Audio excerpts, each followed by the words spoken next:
There are 49 chapters, which is about the same as the first book. Okay. So, Part 1, Chapter 1 Midnight Beauties by Megan Shepherd. Chapter 1. There was blood everywhere, even in her hair. Anouk tripped through fallen leaves in gold-studded goblin boots 2 sizes too small, the laces undone, the novelty tread leaving blood-stained prints in the smeared shape of hearts. Her leather shorts were ripped, her velvet jacket was punctured once in the sleeve, and twice near her ribs. Blood oozed down her side. The birds were right behind her. One crow swept down from a lamp-post in a flurry of black wings, going for her ear. Its beak sliced her cheek. She swatted at it, but its talons snagged in her hair, or rather in the blue wig she wore. The wig slid forward over her eyes, blinding her. She pulled it off and threw it, tangled crow and all, into a sewer grate and raced ahead toward 18 Rue des Amants, the former residence of a witch. The townhouse was now hers, her home, her haven. Or, since Prince Renard had set his winged spies on her, more like her prison, her hair had become a sweaty mess beneath the wig, clinging to her neck and face. Another crow launched itself at her back. Talons ripped at her clothes. She grabbed the railing to the stairs. Just a few more steps. The goblins were inside, faces pressed against the townhouse windows, motioning for her to hurry. A crow landed on her shoulder, its talons piercing through the velvet jacket. Pain exploded in her arm. She faltered on the steps. She would have used a spell against it, except that her bag of ingredients was the first thing she crows had gone for, knowing that without it she was no more powerful than the pretty tourists strolling down the street, magically oblivious to Anouk's distress. Gasping, she grabbed the crow by its wing and yanked with all her strength. "Let go!" She hurled the crow against the steps, and before it could take wing again, yanked open the townhouse's front door, threw herself inside, and slammed it closed behind her. She collapsed against the door, breathing hard. The townhouse was protected with a spell so ancient that it hadn't even been broken at Madame Vatora's death, unlike most of her other enchantments. It was the only thing keeping Renard and his crows out, which unfortunately meant that to be safe, Anouk had to stay in. Over the past 6 weeks, she and Vigo and the 24 goblins who had survived the siege of Montelimar might as well have been prisoners. The first time she'd tried to leave was 2 days after the siege. She'd needed baguettes to feed the hungry goblins. The crows had been waiting in the streets. They attacked her as soon as she crossed the first step. She'd barely made it back inside in one piece. The second time she tried to leave, she waited until night fell, when it was foggy and hard to see more than 3 feet on either side. That time she made it 10 steps before they spotted her. Then she would have dug in their talons. They would have dug in their talons and dragged her all the way to Castle Ides if Vigo hadn't hurled an empty gin bottle at them and pulled Anouk back inside. The third time she'd brought knives. Many knives, hidden in pockets and strapped to her belt, but the crows were fast enough to dodge them, their own talons just as sharp. Today she thought she stood a chance that the goblins' disguise, the blue wig, the punk boots, and the velvet jacket would be enough to conceal her identity from the birds. They were merely Renard's pawns after all, just dull-witted spies, but they'd still known. She'd made it only a few steps. The sound of a tap, tap, tap came from the foyer. She opened her eyes. Vigo stood in the hallway. He leaned heavily on a cane. His face was pale. It was a wonder he'd survived at all after losing 6 pints of blood, but he was tougher than his black eyeliner and slouchy hat made him look. He'd nearly recovered in the 6 weeks since the siege. "I take it the disguise didn't fool them," he said. She slid him a frigid glare. Blood rolled down her fishnet tights, over her studded boots, and onto the floor. Her tawny hair was knotted. A few blue strands from the ripped wig still clung to the buttons of her jacket. The wounds in her side throbbed. She straightened and took a lurching step forward. Her legs gave out and she started to collapse, but Vigo dropped his cane and grabbed her around the waist. "Help me to the kitchen," she said, grimacing. Together they hobbled through the townhouse's grand hallways. They passed the library and the salon, which were littered with signs of her guests. Spilled tea, threadbare hats, goblins peered at her through doorways, their stomachs audibly growling, their faces full of false smiles as they tried to hide their disappointment that she'd failed once again. She narrowly avoided tripping over a butterfly net as Vigo helped her into the kitchen where she'd spent so many early mornings baking bread and so many late nights scrubbing dishes. She grabbed a dish towel, turned on the hot water, and plunged her hands into the sink. Steam rose around her. She scrubbed the blood and feathers from her arms, revealing fresh wounds and old wounds, now crude scars from her previous attempts to leave the townhouse. "Shall I bandage those for you?" Vigo asked, pulling out a roll of gauze from a drawer. "No, I'll take care of it myself. Just hand me that mint." He held out the potted mint plant, and she crushed a few leaves between her fingers, then swallowed them whole. She ripped off a strand of fake blue hair that was caught in her buttons, laid it over the wound of her left arm, and whispered, "Attache petit truc." Warm magic prickled over her skin in a way that was half pleasant, half unbearably itchy. The sides of the cut started to pull together as the strand of blue hair plunged in and out of her skin, stitching the wound closed. Attache petit truc was a spell for fixing loose buttons, not mending flesh, but true healing spells required stronger magic than Anouk was capable of. When she finished, the wound was ugly, but it had stopped bleeding. She peeled off her shirt and performed the same spell with the puncture wound on her shoulder. Vigo hobbled upstairs and came back with one of Madame robes. It was made of charmeuse silk and worth a small fortune. But what use did a dead witch have for couture? Anouk pulled on the robe. She boiled water for a cup of tea to settle her nerves. Not that it would help. Her hands kept shaking. Her stomach growled. She caught her reflection in the curved copper kettle. Goodness, she looked a fright. December had painted full goblin makeup on her, glittering gold eyeliner, pale pink hearts on her cheeks, black lipstick. Now the blush was smeared, and there was glitter everywhere. She scrubbed her face in the sink, then pulled her tangled hair into a ponytail, and she felt a little more like herself. Vigo stood awkwardly at her side. "We'll try again tomorrow. It's supposed to storm. If it rains hard enough, maybe the birds won't come. Rain's never kept them away before." She leaned on the counter and closed her eyes. It had been 6 weeks of trying to divide every last morsel of stale bread 25 ways. 6 weeks of living with goblins who blared the Clash at full volume at the first light of dawn. 6 weeks of hunger and 6 weeks of crows. 6 weeks of a dog by her side instead of Beau. There had been 5 of them, 5 beasties: an owl, a dog, a cat, a mouse, and a wolf, all of whom had been enchanted into people with their own quirks. Anouk, Beau, Cricket, Luke, Hunter Black. Now only Anouk remained human. The others were cursed to live in their animal forms, and all of them except for Beau were imprisoned in Castle Ides. She tried everything to help them. After the siege of Montelimar, she decided to go to the academy in the Black Forest of Bavaria, known as the cottage where a girl could train in magic, and if she worked hard, possibly transform herself into a witch. She'd be powerful enough to turn Beau and Cricket and Luke and Hunter Black, assuming he was even still alive, human again. Even Prince Renard would have no choice but to bow before her. She'd studied maps of Bavaria. She'd learned a smattering of German. She'd squirreled away valuables to trade for money to buy passage. But her weeks of preparation meant nothing if she couldn't get past the front steps. She sank onto a wooden stool and buried her head in her hands. A cloud of dust rose around her. The kitchen, like everything else, was a disaster. Crumbs were everywhere, pantry shelves bare, dirty dishes stacked in moldering piles, blue eyeshadow streaked on the stove. She hadn't bothered to ask about that one. She felt like the only adult in a house full of children, never mind that she had been human for only 1 year and the goblins had lived centuries. It was no longer her job to clean, and yet she often found herself with a rag in her hand, brushing crumbs into the wastebasket. Frustrating as the goblins could be, they found no other place to go. They'd been lucky to make it back to the townhouse at all. Not everyone had. The memory of the tin kitty transformed into stone, then exploded into dust, flashed darkly in her mind. She heard a clicking on the tile, and then a wet snout pushed into her knee. She blinked at the big brown eyes studying her. The dog had tracked in mud and left dirty paw prints all over the kitchen floor. She sighed as she scratched him behind the ears.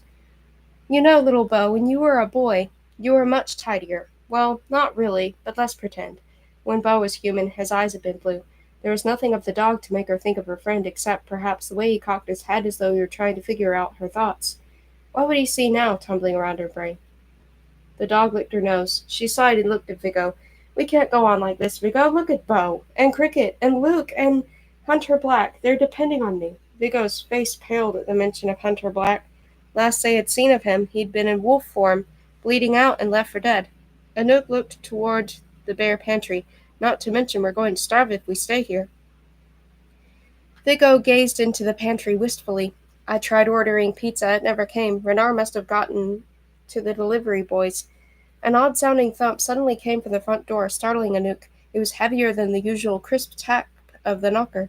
Little Bo growled and ran out of the kitchen, barking. December, the closest thing the goblins had to a leader since Tenpenny had died, called from the foyer, Anouk, you might want to see this. Vigo shifted his cane to his other hand. Are we expecting visitors? Of course not. Anouk wiped at a smear of blood on the robe's sash. Everyone we know is either captured or dead. The dog barked louder. Vigo and Anouk exchanged a look. Then Anouk pushed out from the stool and cautiously entered the foyer. A dozen goblins were at the front window, faces pressed to the glass. The house seemed suddenly very quiet, and Anouk realized that whatever was happening outside was serious enough that the goblins had shut off the music, and they had never turned off the clash. December turned away from the window and bit her blue-tinted lips in worry. Anouk's pulse raced. She swallowed her own trepidation and approached the door. The cane stopped thumping as Vigo reached the foyer and joined her.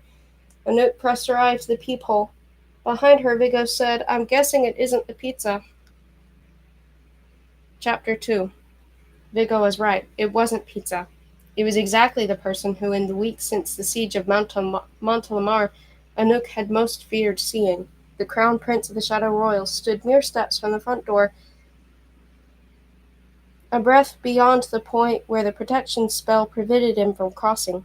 He was dressed in black trousers and a gray shirt, and he had his hands shoveled in his pockets against the November chill. His cheeks were chapped.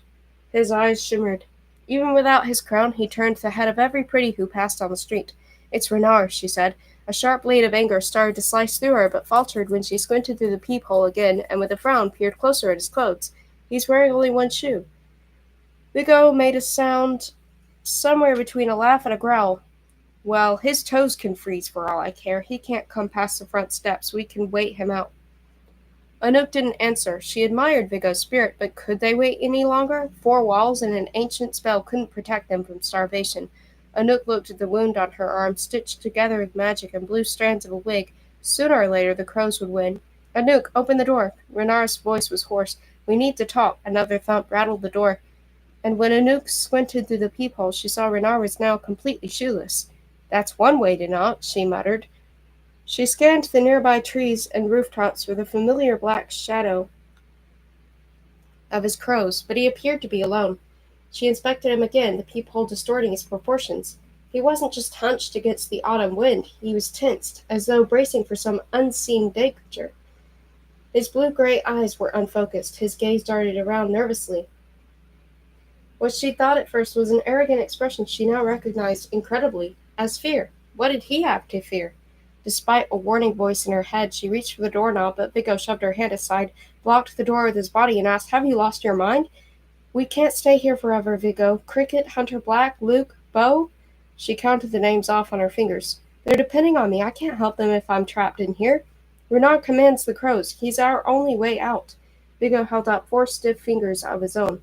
Cricket, Hunter Black, Luke, and Bo currently have tails. In case you've forgotten, their primary concern at the moment is sniffing each other's backsides. She caught the warning look on his face, but she nudged him aside with her elbow, and before her own nerves could get the better of her, threw open the door. Prince Renard's face lit up when he heard the scrape of hinges. For a second, the fogginess in his expression dissipated, and he turned his piercing eyes on her. He was wearing the same scarf he'd worn the first time they'd met, the gray-blue wool one that matched his eyes. He took a step forward on bare feet. He limped only slightly. He'd learned to hide the fact that at the siege of the chateau his right leg had been turned to stone. His foot still looked like a foot, but one the milky white color of marble. A nook! This house is protected with old spells, she warned, cutting him off. Neither you nor your magic can enter without an invitation. I'd give you my answer in Montelamar. You changed my friends to animals and caged them. If you want a princess, you'd best look elsewhere, and your Mavai crows can go call them off wherever they're hiding. She scanned the rooftops. I'm alone. They attack me every time I leave. She folded her arms in an attempt to hide the scars. At your order, I presume. A month and a half had passed since a siege. October to late November, the cold was creeping into the streets and robbing the city of life. The last time she'd seen Prince Renard, he'd asked her to be his princess. What did he see as he looked at her now? Still a princess? Or just a messy-haired girl, barefoot and barefaced, with stains on her robe and a clumsy blue stitches in her arm? At least he was barefoot, too. And there was a look in his eyes, that fog. His brows pinched together as his gaze fell to the wound on her arm, repaired so hastily with the wrong kind of spell. and his lips parted. "You're hurt." He took a step forward. "Stay back." He stopped. "Your arms, your neck. I didn't realize the crows would hurt you." She gave a harsh laugh, but he shook his head. "I didn't, I promise." He was distracted by something, caught off guard by her words. "I hadn't thought. For us it's so simple to heal ourselves. Blood and wounds are nothing. To get a goblin's attention, I'd just as soon pluck out one of his eyes as call his name, and he'd only shrug and put it back in. I hadn't really thought that my crows would really hurt you." If only she had her Faustine jacket. If only she could hide her scars with the quilted red silk and the mythical creature's embroidered feathers and claws. "Let me fix your scars, I can help." She jerked back. "Like you helped my friends?" "Your friends are safe with me. Even Hunter Black?" Prince Renard reached into his trouser pocket and pulled out a small, round, mother-of-pearl black mirror. It bristled with enchantment. "See for yourself," she scoffed. "You're a fool if you think I'll reach through the protection spell." He gave her an arrogant sigh, but set down the mirror and took a few steps back. Her heart pounded. It could still be a trap, but if Hunter Black was alive, she took a quick step forward, grabbed the mirror, and darted back. Her breathing was rapid. Renard hadn't moved. Cautiously, she looked into the mirror. It didn't reflect her face. Instead, she saw 3 cages within its round silver frame. One held a mouse, one held a cat, and in the last one there was a wolf with careful stitches across its throat, stitches that only could have been made by a hand highly skilled at magical healing, a hand of a prince. Her heart leaped. Hunter Black was alive. She was so fixated on the animals in the mirror that she didn't notice Renard had stepped closer until he said, "Things have changed, Anouk." Her heart shot to her throat. Her fingers curled around the mirror. She narrowed her eyes at his feet, which were just inches from the protection spell. Weary didn't begin to describe how she felt, and yet there was a tremble in his voice, a haunted cast to his eyes. His face was perfect, of course, the skin smooth and taut, but she had lived in the house of a witch long enough to know that she could see beyond the perfection.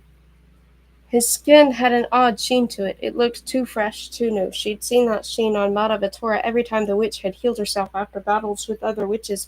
Madavatora had remade torn skin, reformed broken bones, and replaced missing fingers. But she couldn't hide that sheen. Judging from the extensive repair work Renard had done on himself, he must have been shredded nearly to the bone. She glanced back at the front window. Bigo and the goblins had mashed their faces against the glass to get a better view. She turned around and stepped down the front steps slowly, chin held high, until she and Renard were on one step apart on either side of the protection spell. "What happened to you?" she asked. He looked surprised that she could see beyond his magic. He brushed a glossy patch of skin that began beneath one ear and ran down the side of his neck. The skin was smoother than the rest of him, as though that patch had taken effort to repair. London happened." She blinked in surprise. "London? It might as well have been another world. While you and I were distracting each other in Montelamar, the royals in London went silent. First Prince Maxim, then Lady Imogen. Now everyone within the Court of Isles. I went to investigate. They've all vanished." He touched his throat again, flinching at some dark memory. She made a show of raising a careless shoulder. "My problems are here, in Paris. My problem is with you. Why should I care about the Court of Isles? Because as much as you hate me, as cruel as we've been to each other, even as much as you worry for the fate of your friends, all that pales in the light of what I've just seen." That tremble returned to his voice. It was caused by more than fear. Beneath his perfect hair and perfect face, he was traumatized. She narrowed her eyes. "You have 2 minutes before I slam this door." "They closed the city," he said in a rush. "The Coven of Oxford. The same witches who evicted your goblin friends. They put up border spells to prevent any living magical thing from passing into or out of London. You seem to have made it out in one piece." He barked a laugh before the look in his eyes turned nasty. "Two pieces, as a matter of fact. They cast the spell as I was crossing into the elevator portal. Have you ever seen a person cut down the middle? I can't say I've quite experienced such pain. It isn't easy to put myself back together again." He touched that odd sheen running down his neck again. She stared at him in disbelief. "They cut you in half?" He dismissed that with a flick of his fingers. "The important thing is, most of me ended up on the right side of the elevator back in Paris, but the things I saw, Anouk. Surely you've noticed the increase in technology over the past few weeks. The city is crawling with it. Every pretty in Paris has his head bowed over some new device, and another one beeping in his pocket."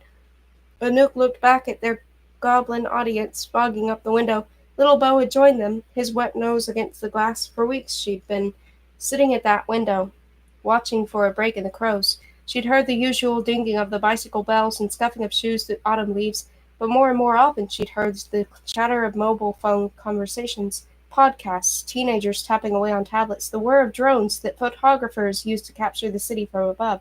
I suppose so, yes, mobile phones. That kind of thing? Oh, far more than that. The witches have unleashed technologies that the Hote agreed should remain undiscovered. Advanced cloning, macro-robotics, time relativity. That's just to name a few. Magic and technology do not mix well, as I'm sure you know. The Coven witches knew this too. They anticipated that a sharp spike in technology would throw the magic in London into chaos and that they would use the distraction to steal power for the Court of Isles. But they haven't been able to reel back in the chaos they've unleashed. Playing with relativity has splintered pockets of the city into time loops. Cloned toads are raining from the sky. Advanced optics caused a glitch that created two moons. All the coal waste from the robotics industry is making black rainbows. She could only stare at him. Black rainbows? Double moons? I watched British Pretty step into a time loop and never come out again, he added quietly, his eyes flashing. Entire families choked by black smoke. School children driven mad by the two moons. I'm not the only one torn apart by what the witches are doing. I'm just the only one able to put myself back together again. Anouk thought of a fairy tale that Luke had told her. White to red. Once, in a kingdom by salt-encrusted cliffs called the White Coast, there was a string of prosperous cities that traded with one another in a spirit of innovation and equity. A handsome king ruled the northernmost city, Kasu. One day a city, one day a sea, which emerged from the waves and fell in love with him. But when he told her his heart belonged to another, the witch cursed his city with a plague. The rulers of the other cities on the White Coast, fearing her wrath, did nothing to help, and everyone in Kasu fell ill and died. But then the illness spread to all of the cities. One by one they fell, and for centuries the kingdom was known as the Red Coast. Hundreds of years later, children's rhymes still held warnings. Cities falling one by one, white to red, white to red. A coughing girl, a bleeding son, love the witch or you'll be dead. That was why Renard had come to her door. London had fallen, and they didn't have the luxury of watching the tragedy from a distance. Tragedy, like evil, had a way of spreading. Do you understand? Renard asked. We've scrambled for our lives, she said softly. Now we have to scramble for our world. He nodded gravely. I can't defeat the Coven of Oxford on my own. Neither can you. An almost regretful look wavered in his eyes. Wearing the crown means making difficult decisions, knowing when to hold on to power and when to give it up. I'm tired, Anouk. Tired of these silent wars over magic. Tired of feuds with witches and other courts. It's time for that all to end. For too long, power has been in the wrong hands. We want the same thing now, you and I. It will be a scramble for both of us. She blinked in surprise. Tired of ruling? She never much wondered what life was like for someone like him, someone with all the world's power at his fingertips. He might have been alive for centuries, but now he's only a young man, alone on her doorstep, without any shoes on, asking for help, admitting that his power was unearned, that it belonged in the hands of the goblins, the beasties, even the pretties. She leaned against the railing, wondering whether or not to believe him. She could think of worse things than a prince needing her help. To be honest, she would enjoy watching him beg. Chapter 3. Anouk tilted her chin high. Do you mean that? That power should change hands and you'll do what you must to make that happen? I swear it, Renard said. She raised an eyebrow. She wasn't foolish enough to believe that a royal would willingly give up her power. A royal would willingly give up power, but she would play along if it freed her from the townhouse. I can't help you like this, trapped here starving to death. Shall I summon you a feast? She leveled a hard glare at him. You need me because I can wield magic with no consequences, but look at me, look at the scars. I used a mending spell for buttons to sew up this wound. That's the best I can do. She didn't try to hide her arm this time. Did you never wonder why I kept trying to leave? Why I kept fighting your crows? Her eyes flashed. I was going to the cottage. The Schwarzwald? He scoffed. That's an awful idea. It's a place where pretty girls go to become witches. It's a place where pretty girls go to die. No, it's impossible. I won't allow it. Her pulse raced. She didn't dare look at him for fear that his piercing gaze would see straight into her heart. See that, yes, she'd heard the stories. She knew the risks, and she was just as afraid as she should be. I need strong magic, Renard. Witch magic. Without it, I can't turn back Beau and Cricket and Luke and Hunter Black, and I can't find the cupboard of Oxford. He scowled. You've never been to the cottage? I have. Royals from all the near realms travel there every wintertide to witness girls die in the cold baths. I know about the cold baths. You may have heard of them, but no stories match the reality. The ceremony lasts 3 days. There's a feast the night before for the girls who are about to risk their lives, and then in the morning we light the blue flames and observe as the acolytes enter one by one. The odds are bleak. Most years, only 1 out of 10 girls survives. Some years, none at all. The rest burn so completely that even their bones vanish. And do you know what we do while this is happening? We drink wine. We eat chocolate Bethmunchen. Because we've seen so many girls die, Anouk, it means nothing to us, and the only time we care is when one survives, because then we can use her. Every realm wants the loyalty of a fresh witch. Anouk traced the stitching on her arm. It might have been rough, but it had done the job. My chances are as good as anyone's. Better. I can already do some tricks in whispers. He hesitated, then shook his head. Magic won't save you from the coals. That isn't how they work. Perhaps if you had years to study there, or even months, but wintertide is in 6 weeks. It's impossible. They said it was impossible for a BC to cast spells. They said it was impossible to stand up to Matazola at Montelamar. She raised an eyebrow. Maybe you need to reconsider your use of that word. He stepped as close to her as the protection spell allowed. Come with me, Anouk. I will train you myself. He held out his hand, the same one that had imprisoned her friends. Her own hands curled at their sides. No, it's my turn to make you a deal. Give me my friends back, call off your crows, grant me safe passage to the cottage. I'll undergo the baths, and I'll survive. Then, when I'm a witch, I'll help you with London. Slowly he paced barefoot, his marble foot scuffing against the stone step. I'm fond of deals, he said at last, but I'll counter yours with my own. There are 3 beasties you care about in my possession, so I will make you 3 bargains. If Vigo and your goblin guests come with me as collateral, I'll free Luke and turn him human. If you become a witch and swear loyalty to my realm, I'll free Hunter Black and turn him human. If you agree to become my princess, I'll free Cricket and turn her human. By then you'll be a witch. You'll be powerful enough to turn her back yourself. Anouk narrowed her eyes, trying to find a trap in his words. Why do you care if I'm your princess? Why don't we don't need to be married to work together. His eyes flashed. Royal weddings happen rarely. When one does, not only must all courts send a delegation to attend, but they also are bound to grant to the new couple a knocked pax. Think of it as a wedding gift. If we're going to achieve our goal, we'll need the help of the other royals. They won't be able to refuse our knocked pax request. A political arrangement, then. She hesitated. Nothing more? A heavy moment of silence hung between them. Then his lips quirked in a half grin. Let's just say nothing more would be required, but everything is up for negotiation. If you think you'd get as much as a kiss from me, you're wrong. But a strictly political union, if it will force the royals to help us, maybe. She glanced at the front window, where the dog still had his nose against the glass. And you wouldn't try to stop me from turning Beau back if I become a witch? He grumbled in annoyance. If you must. She hesitated. On the other side of the window, Vigo was shaking his head, mouthing something that looked like, no, you idiot, whatever he's offering, say no. But Vigo didn't know that the Coven of Oxford had cut off London and were aiming for Paris next. Vigo hadn't peered into the darkest quarters of her heart and didn't know how much she wanted and needed witch magic. Renard looked at her intensely. Well, she said quietly, okay. Okay? A glimpse of pleasant surprise crossed his face, but then that arrogant mask slipped back over it. He jerked his chin toward the mirror. Keep that, then. So you can spy on me? Yes, exactly. And don't act surprised. I need to know that you're holding up your end of the bargain. I can see you through this mirror. I know when you made it to the cottage. In return, you'll be able to see that I am holding up my end, and if you get into trouble, you can use it to summon me. Beg you for help? I'd sooner an elevator cut me in half. He flinched. Don't be foolish, Anouk. Take help when it's offered. You think I'm your enemy, but I'm not. He leaned as close as the protection spell would allow him. Be careful, there is dark magic out there. Without another word, he strode down Rue d'Amance, limping slightly.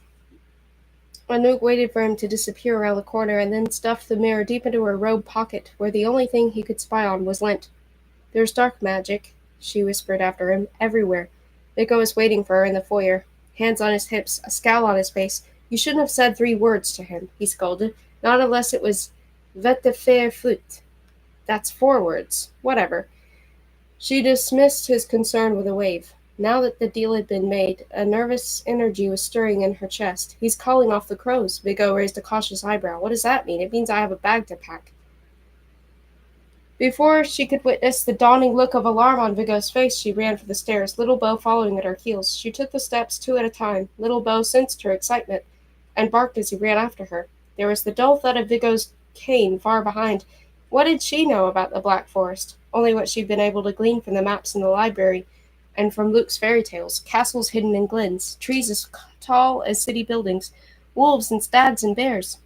Mad princes who drowned in lakes. None of Madame Vittoria's books described an ancient academy deep in the woods, a place where it always snowed, where girls wanted magic bad enough to die for it. Anouk stopped for sake. Vigo called from the stairs, "Slow down, I'm impaired." She went to the library and pulled out the heavy stacks of maps.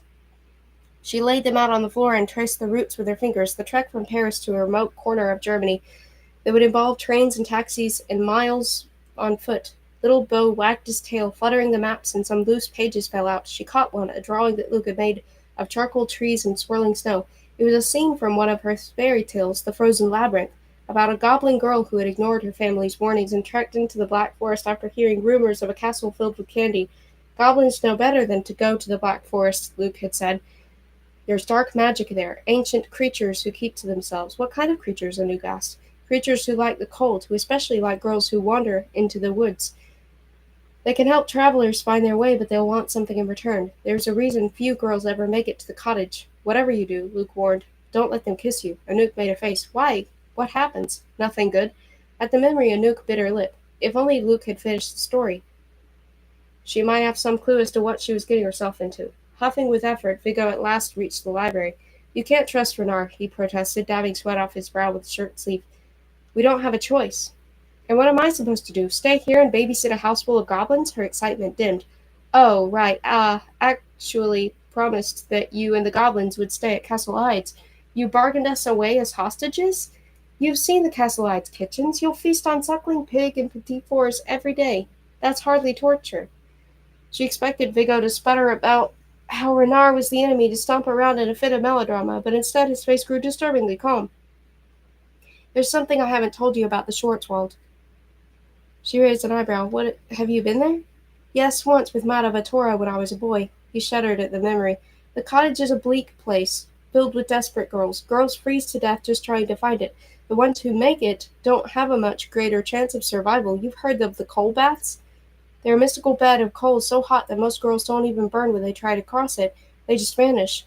Only their screams remain. The year we went to observe the trials, all of the initiates burned.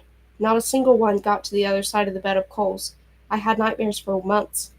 Little Bo at her feet rested his chin on her knee. She set her hands on the dog's head to keep them from shaking. I'm no stranger to nightmares. Besides, I won't be alone. I'll take Little Bo with me. Vigo scoffed. A dog won't save you from the dangers in Bavaria. I think you're underestimating dogs. Outside, the last of the autumn leaves blew against the windows. Winter would be here soon. She stood up and peered out the window. A group of young pretties stood at the corner, heads bowed over their devices that cast an eerie electric glow over their faces. Drones whirred above them. Renard was right. Technology was spreading faster. If they didn't do something to curb it, would magic disappear before she'd even had a chance to master it? With no magic, would the whole of Hope vanish? And the beasties? Cities falling by one, white to red, white to red. A cold nose pressed against her, and she felt her tension melt away. She turned from the window and knelt down so she could gaze into Little Bo's face. Bo, are you in there? She whispered. Little Bo cocked his head and looked as though he might miraculously answer, but then he only scratched an itch on his side with his back leg. Anouk sighed. Vigo folded his arms testily across his chest. If you and that dog have finished your heart-to-heart, do you mind sharing your decision? She hesitated. Tell me you aren't going to go through with the deal with that imbecile, Anouk. Tell me you aren't complètement fou. Well, he groaned toward the ceiling and muttered a curse that would have made even a witch blush. You're going to get yourself killed and leave me alone with the goblins. That evening, Anouk took a step back to examine the supplies she'd gathered on the bed. The maps, a hooded fur coat, a knife in the kitchen, some hard cheese and sausage the goblins hadn't yet discovered. Most of it went into the pockets of her Faustine jacket. Once she was a witch, she would enchant the pockets to serve as their obolite, her magic bag, but for now they were simply pockets and they bulged with the bulk of everything. You're going to say goodbye, aren't you? Vigo asked from behind her. She turned. To the goblins? No, they say that goodbyes are bad luck. To you? She smiled. Of course. Vigo returned a half smile. Although they had lived in the same house and considered the same woman a mother, they'd never been friends. In a million years, she'd never imagined that she'd find a new sort of family with Vigo, and yet here they were. Her heart tightened. You'll look out for them, she said, nodding toward the goblins' rock music coming from downstairs. They'll need someone at Castle Ides to keep them safe. I should think I can babysit some goblins, at least until you return. He paused. You are coming back. I'm coming back, she promised. She wrapped her arms around him. His knit hat scratched her skin, but she didn't mind. Vigo would always be like that hat of his, a little irritating, a little silly, but also a little endearing. He gave her a curt but warm hug in return. Watch out for the other girls at the cottage. It isn't a tra-la-la kind of place. Are you certain you can find it? She dug around in her pocket and eventually produced a small piece of carved antler with a broken tip. I have this. It's a piece of clock that's imbued with magic. Duke Carolinge gave this portion of it to Madavitora, who kept it hidden in a dresser drawer. I found it once while putting away her laundry. It's made of antler from elk in the Black Forest, but the rest of the clock is still there in the cottage. If Bo is any good at being a dog, he'll be able to track its scent back to the rest of the clock. To the cottage. She slipped a piece of the antler in her jacket pocket next to Renard's mirror, which brushed against her fingers like ice. Good luck, Dust Bunny, Vigo said. Stay alive, okay? She answered. And try not to do anything stupid. Me? Never. They went downstairs. She opened the door. Little Bo followed her heels, silent and loyal. For the first time in weeks, they both stepped beyond the protection spell and into the city.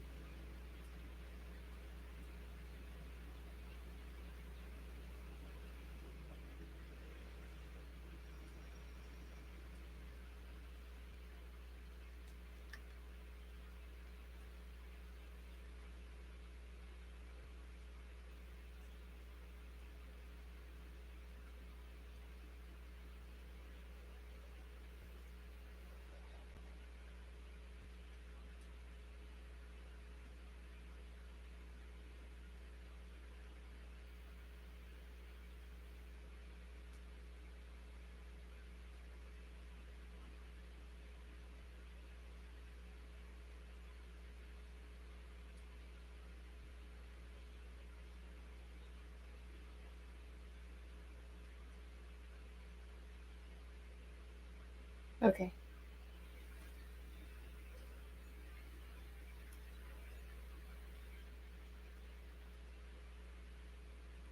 Chapter 4.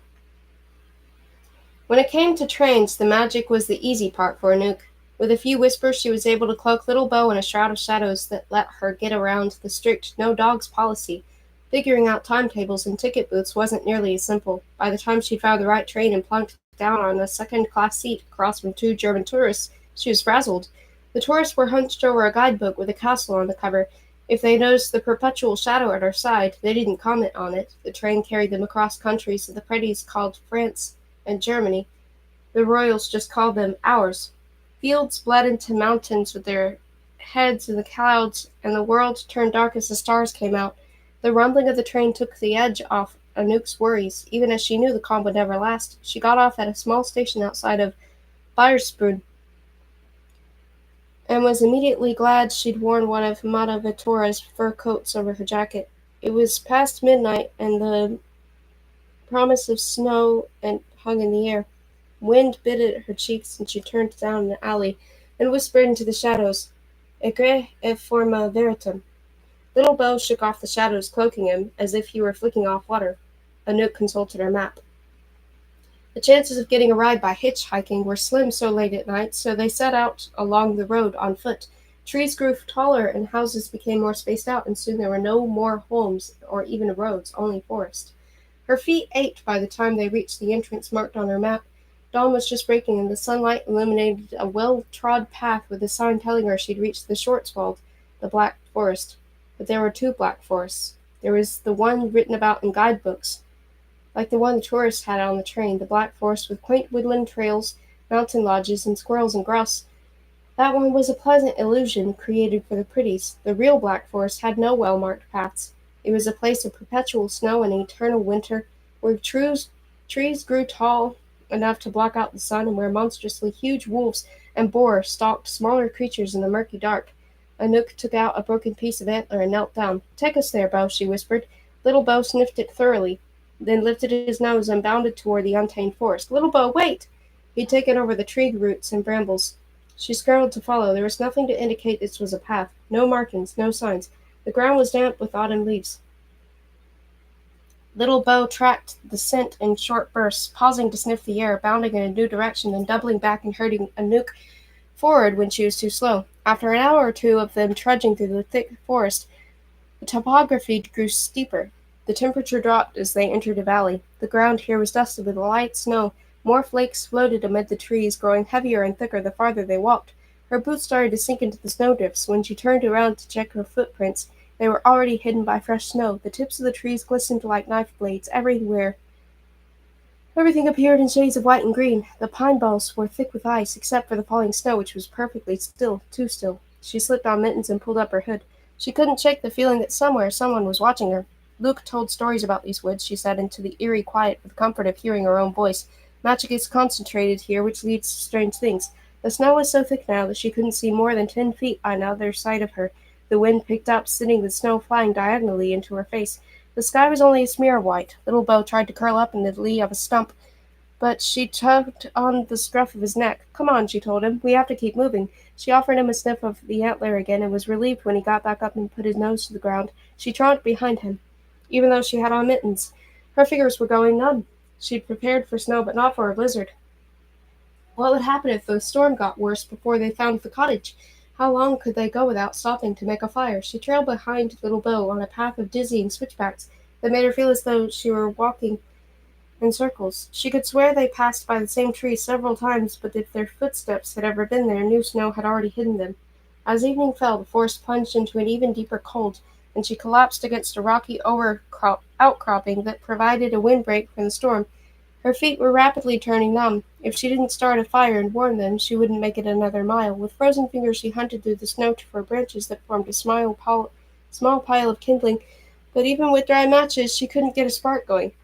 The wood was too wet. She dug through her pockets and found a scarf and a fresh pair of socks, but they weren't enough to keep her warm. She needed magic. With a swallow of powdered herbs, she cast a whisper to conjure an enchanted spark that would burn through the damp wood. She added more wood onto the pile, whispering softly, and the fire grew. Her shoulders sagged in relief. The snowdrifts around them began to melt. Water trickled down, forming a puddle in a bowl-shaped indentation in the rock face. She cupped the water in her hands and drank deep. The dog, though, kept his distance from the flames. "What's wrong? Aren't you thirsty?" She turned back to the snowdrift and let out a cry. The snow had melted away, and now lifeless eyes looked back at her. Pale blue eyes, pale blonde hair, skin same signally white color as the snow itself. A corpse. Anouk pressed a bare hand to his mouth. It was a girl, younger than Anouk. Melting snow clumped to the girl's hair. She'd been dead for what? Weeks? Months? A sickening bubble rose in Anouk's throat. A few broken twigs lay at the girl's feet. She must have tried to make a fire too. Anouk tried to notice other oddly shaped snowdrifts scattered on the ground throughout the woods. How many of them hid bodies? Was this a forest or a graveyard?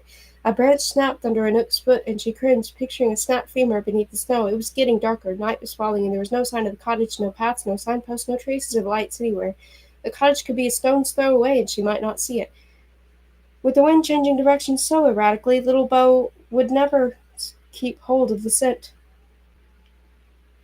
She felt something at her back, like a shadow. She jumped up, twisted to look at the clearing and scanned the trees. She found nothing, but the hair on the back of her neck was prickling. Cautiously she turned back to the fire. She let out a cry. A boy had appeared on the other side of the clearing. Anouk's heart began beating as violently as the storm.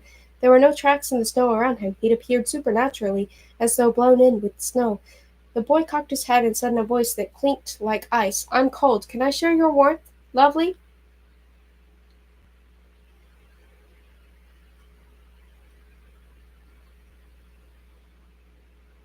Chapter 5. Anouk didn't dare respond to the stranger. His skin was smooth enough to give him a look of a child, but there was a craftiness in his gaze that seemed ancient. His long white hair was pulled back at the nape of his neck, but a few jagged pieces hung sharp and straight in the front like icicles. His skin was so pale it was nearly blue, but his eyes gleamed with a black so complete that it led beyond his irises. Whoever he wasn't human. Little Bo growled.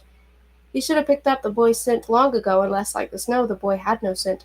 "Stay back." Anouk plunged her hand in her jacket pocket, searching for a knife. He cocked his head at her curiously. "It's been a long time since I've felt fire." Despite his insistence that it was cold, he kept a wary distance from the flames. You aren't like most girls who wander into these woods. They come seeking magic, but you already have a glimmer of it. How do you know that? It's impossible to light a fire in the Black Forest. The wood is too wet. The wind is too fierce. With a shiver, Anouk thought of the frozen girl and her paltry collection of twigs. She asked, "What kind of magic handler are you?" "Snow children don't handle magic," he chided. "We are magic. Whenever there's a snowfall, we are there." The reflection of flames danced in his eyes. "You want to be an acolyte at the cottage?"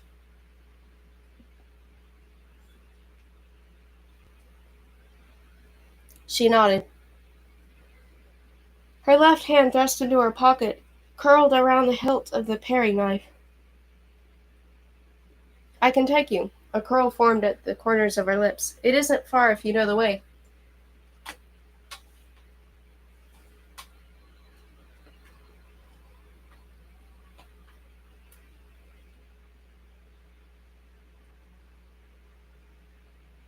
The winds shifted, throwing stinging snow into Anouk's face. "If you don't, it might as well be in another world.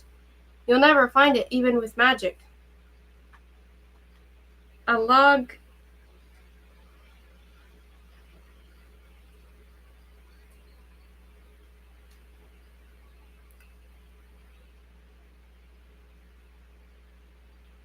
popped into the fire. Heavy flakes caught in her eyelashes. Little Bo pressed protectively against her leg. She eyed the boy warily. He was doubtlessly one of the creatures from Luke's fairy tale, something outside of the four orders of the Hote. "I don't need magic to find the cottage. My dog is leading me there." She showed him the piece of carved antler. "This is part of a clock that belongs to Duke Carolinge. Little Bo can track its scent to the cottage."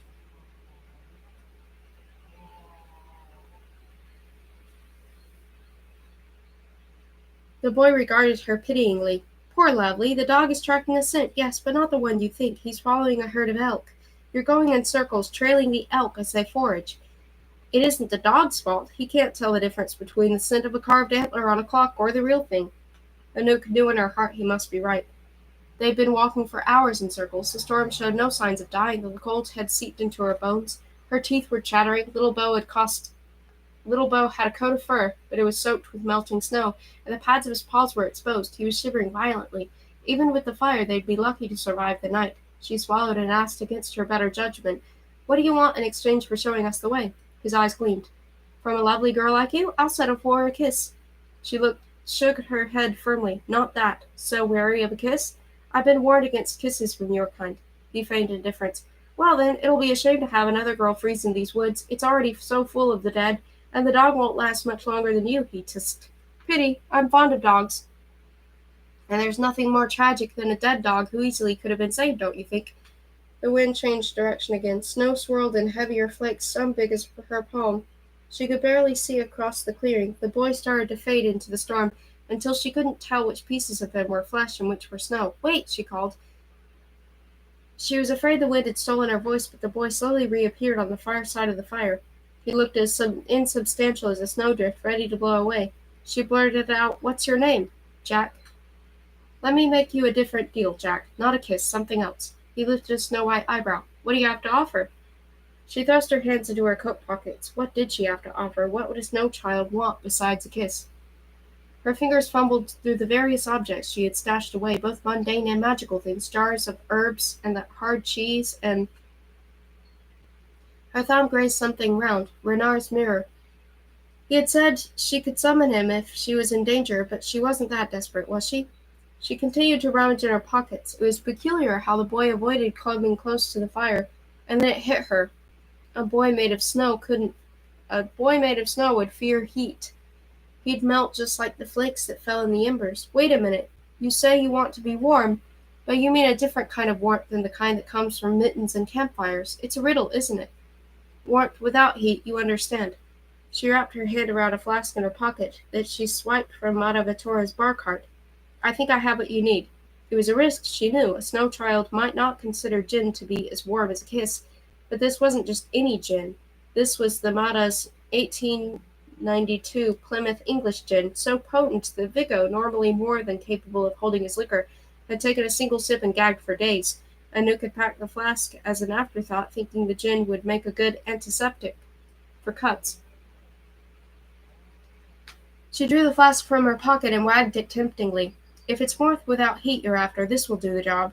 Jack took the flask from her with both caution and curiosity, uncorked it, held it to his nose, and recoiled. But he must have sensed something he liked, because he dared a sip, and the next second he sputtered gin into the snow. Anouk grinned. "Good, right?" He coughed harder until it turned into a barking kind of laugh. Different kind of warmth indeed. He straightened and admired the flask with dancing eyes. "Very well, lovely.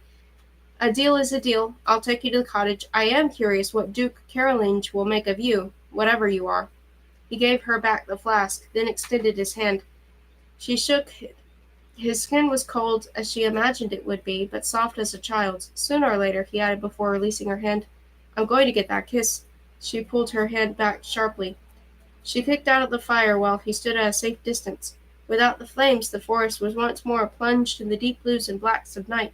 She could barely make out Jack's silhouette, just the streak of his long white hair, which she followed through the forest. It was impossible to tell how much time passed in a place where every direction looked the same, trees and snow, snow and trees, but eventually she spotted the glow of a light ahead.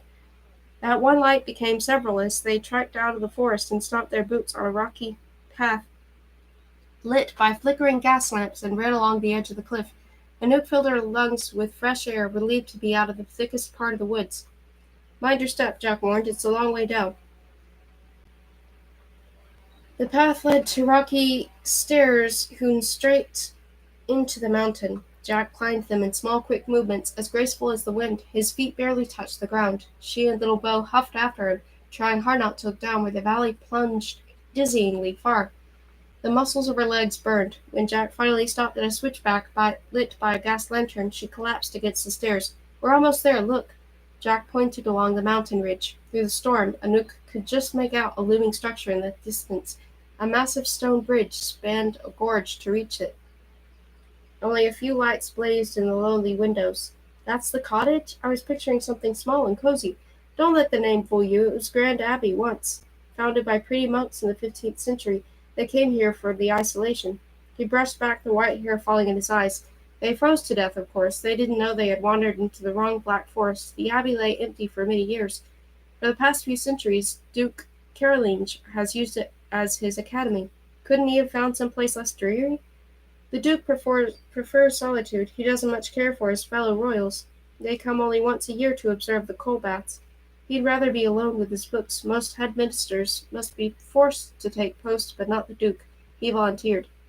She massaged her calves, hoping to revive them. Had Mata Vittora come here, and Mata Zola? She couldn't imagine either which ever deigning to toil in such a miserable place.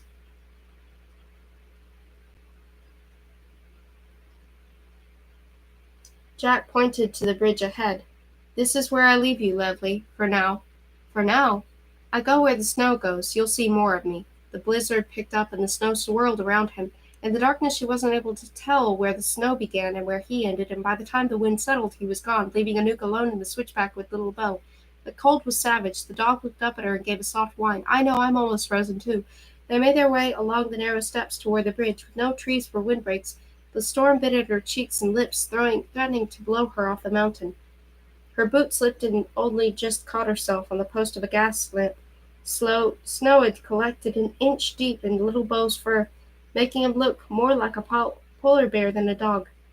The cottage loomed as they approached. Gas lamps lit the way to the front door, though the lights were mostly obscured by the storm. Shivering, Anouk hurried across the bridge.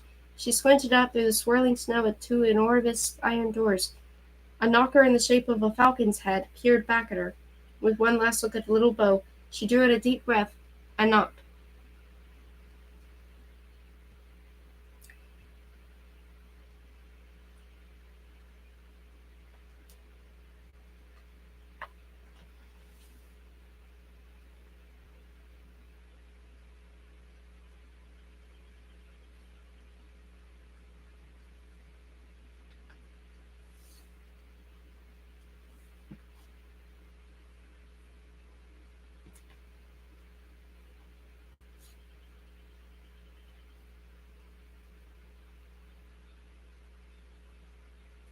Chapter 6. No one answered.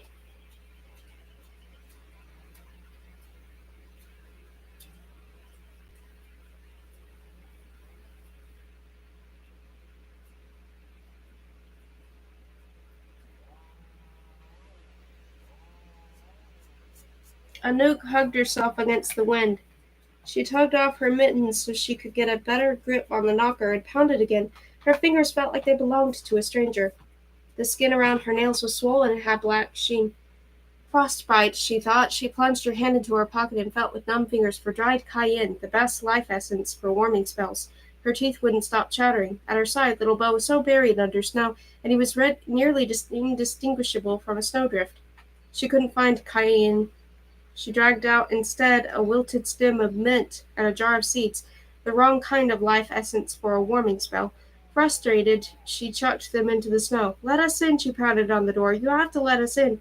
She paced up and down the front stairs. She leaned over the bridge railing, looking for another entrance, but the ravine plunged on both sides. The only way to reach the abbey was from the bridge. Somehow, she and little Bo had to get inside. If she froze to death, where would the rest of the beasties be? Trapped forever in animal form.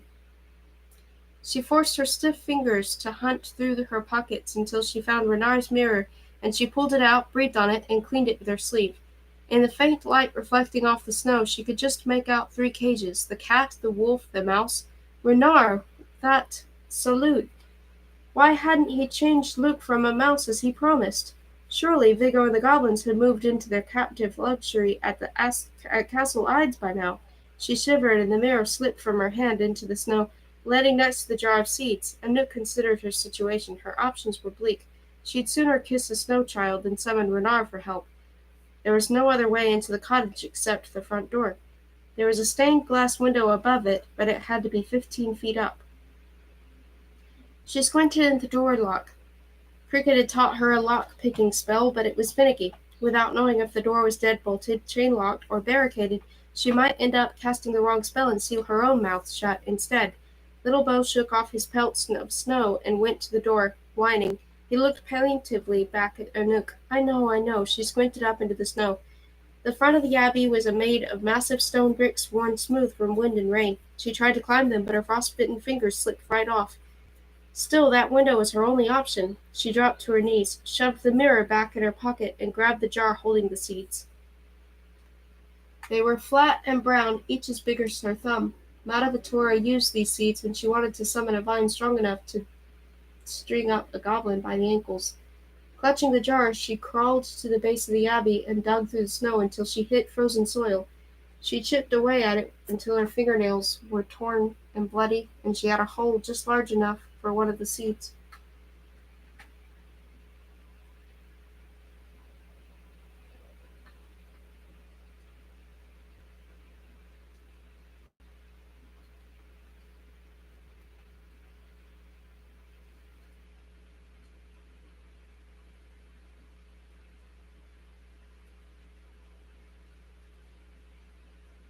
She buried it beneath the ground. She placed another on her tongue along with the wilted mint and a few strands of hair from her own scalp. The sweet taste of mint took her back to summertime, to warmth in Luke's garden, and she swallowed the life essence with a handful of snow and whispered, "Chermiss." Her teeth shattered so violently that she couldn't get the whisper out. She cupped her hands over her lips, puffed warm air into them. "Germis." A spark of magic flared to life in her throat, spreading a ripple of warmth through her lips. The soil beneath her hands trembled and parted. A sprout rose so fast that Anouk had to jerk back to avoid being smacked in the face by a leaf. The vine rose 2 feet, then 4, then 6, and kept going. It was as thick around as her wrist and forked into alternate branches every foot or so, branches that found weaknesses in the grout or fastened themselves on. Anouk grabbed the hairy vine and tugged it as hard as she could to test its strength. It could have been hammered in with nails. It climbed all the way to the roof and kept going. She couldn't see that far with the snowstorm. She shrugged off her fur coat and twisted the sleeves into a makeshift sling that she slid around her shoulder. Beneath it, she wore the Faustine jacket over a few layers of sweaters. Snow caught in the beautiful colored threads. "Come on, little Bo, you'll have to climb on my back." It wasn't easy to get a 100-pound dog on her back. After some shuffling, she hoisted his wet paws onto her shoulders and secured him there in the sling. His panting was strained. He was shivering uncontrollably. She began to climb. It was slow going, but she made it up inch by inch. Before, the only ladder she'd climbed had been the one that led from Madavatora's attic to the rooftop. How long ago had she and Beau climbed to the roof and marveled at the beauty of Paris? The glittering lights of Paris were far away now. Don't look down, she told herself. The vine rose straight up the Abbey face. If she slipped and the wind caught her, she might fall beyond the bridge into the ravine. Little Beau hunkered down against her back, not moving a muscle, as though she knew how precariously he was tied to her. His nose was tucked into the fold of her jacket collar. How high up were they now? 10 feet? Warm, flickering light came from the other side of the window. She pictured herself and Beau curled up by a hearth, drinking hot tea. It gave her the strength to climb the rest of the way, and muscles burning, she hauled them both onto the window ledge. She paused to catch her breath. Little Beau whined softly. From somewhere she caught a whiff of fresh bread, and her stomach ached. She twisted the window latch, but it didn't give. Frozen shut. Zoot! Alors! She gritted her teeth and shoved again. Something squeaked, then groaned. Without warning, the latch gave way and the window swung inward. Before she knew it, she was falling forward. No! She tried to grab the vine, but it slipped out of her grasp. With Beau still strapped to her back, she plunged down into the Abbey. A 15-foot fall. She glimpsed church-style lanterns hanging from the ceiling, a cavernous room, a fire roaring in an enormous fireplace at the end, and then, ow, she smacked into the floor hard enough to rattle her bones. Little Beau scrambled, his limbs tangled in the makeshift fur coat sling. His paw collided with her head. She clamped a hand over her temple. Every one of her muscles screamed. If she hadn't broken anything, it would be a miracle. She cursed and rubbed her backside. Little Beau managed to get himself onto all fours. She hoped he hadn't broken anything either. Slowly she became aware of their company. They'd fallen into what appeared to be a great hall, though, judging by the stained-glass window and high ceilings. It could have once been the nave of a church. There were no pews or altars or pulpits now. There was only the massive fire roaring at the end, and 2 long wooden tables flanking it. A few girls sat at either table, each curled over a bowl of something steaming, a glass or water, and a small hunk of bread. All their eyes were on her. The girls seemed just as surprised to see Anouk falling through their window as Anouk was to see them. I've come to study under Duke Carolinge. Her teeth were chattering so hard she wasn't sure they could understand her. I'm sorry about the window. The door was locked. A girl who looked to be around 20 years old, with black skin and hair cropped close to her scalp, stood from the bench. Like all of the girls, she was wearing a plain gray muslin dress with a white smock apron and a rope belt. That's because we locked it. She had a British accent. Her tone was blunt, but not without kindness. We didn't let you in for a reason. The Duke isn't taking new acolytes. Well, merde. Anouk's muscles gave out. She fell back to the floor and stared at the ceiling. She'd come all this way. Her friends were depending on her. He'll make an exception for me, one of the other girls snorted. Not likely. Anouk took a deep breath. Then she sat up and prepared to do whatever it took to remain within those 4 walls.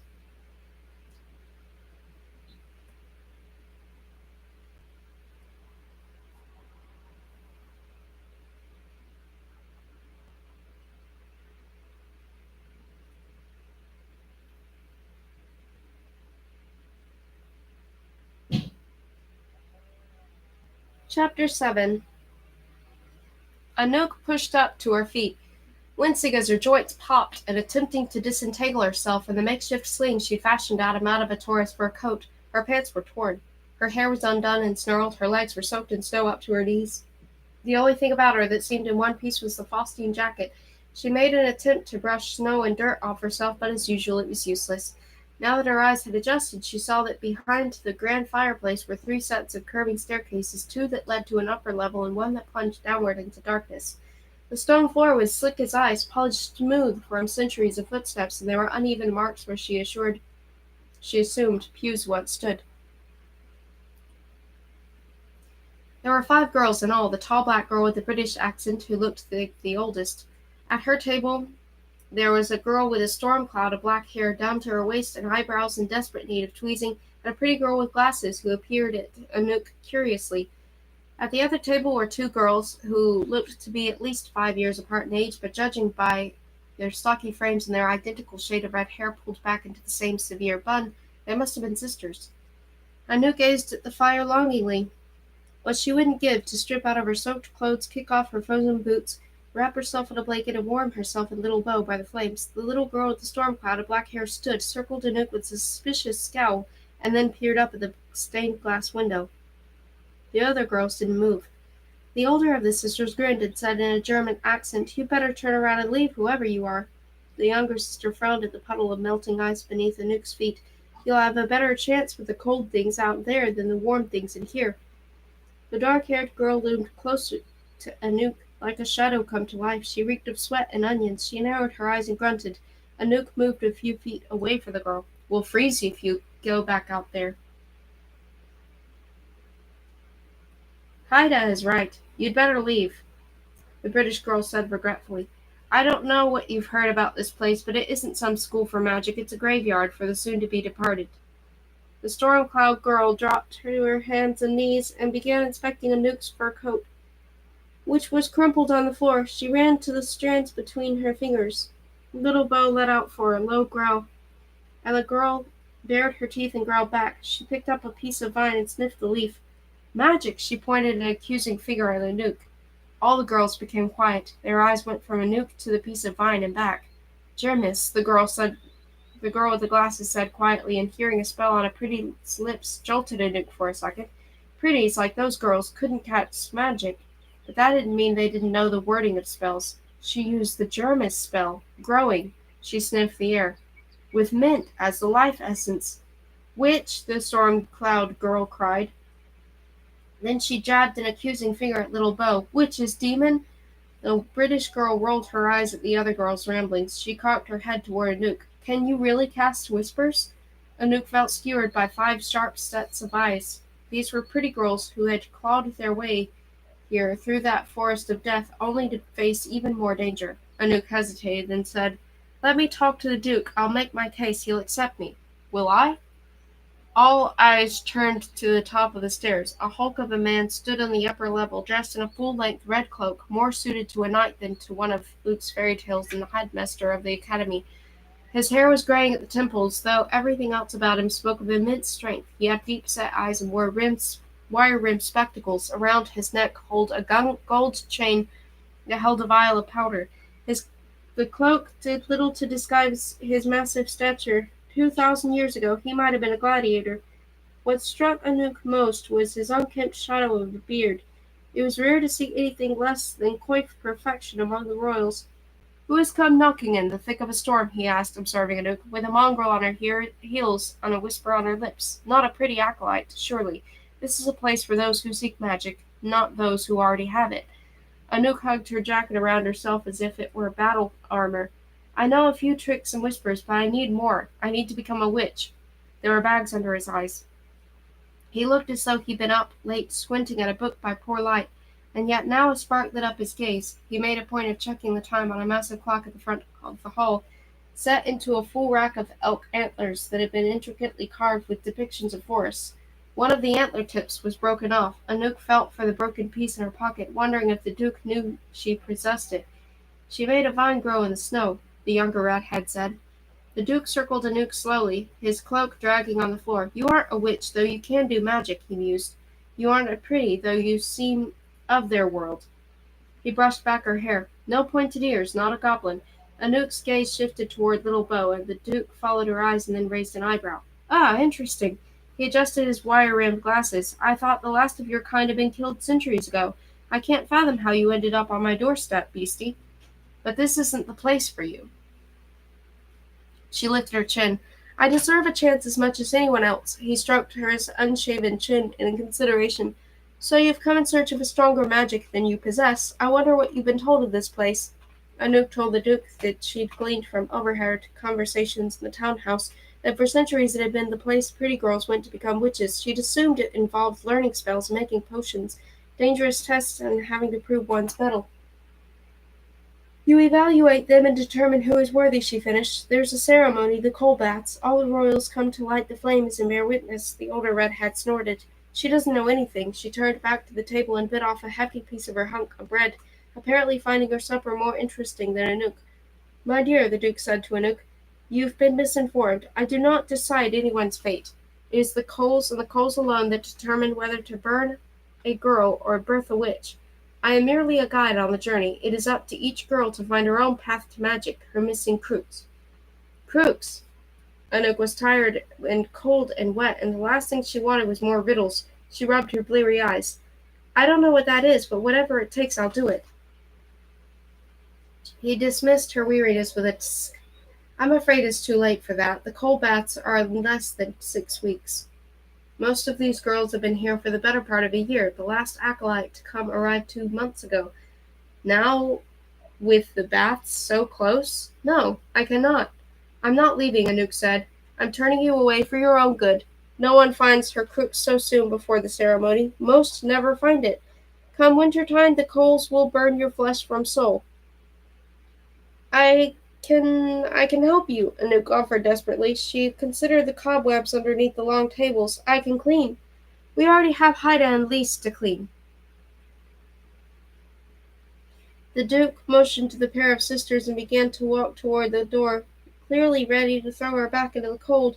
She thought fast. The cottage was a bleak place, the kind of place where good meals were probably in short supply.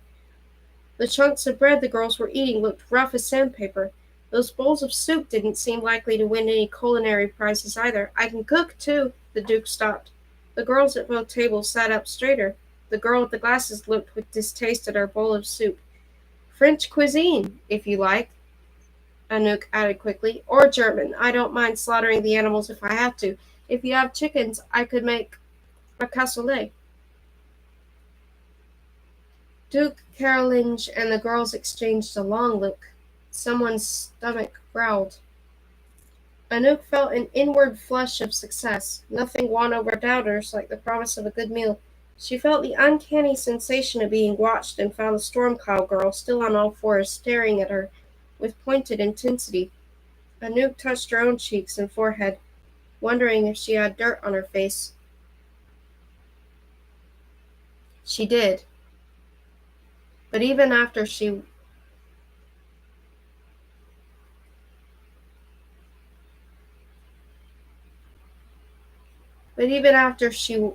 wiped it off, the girl still stared.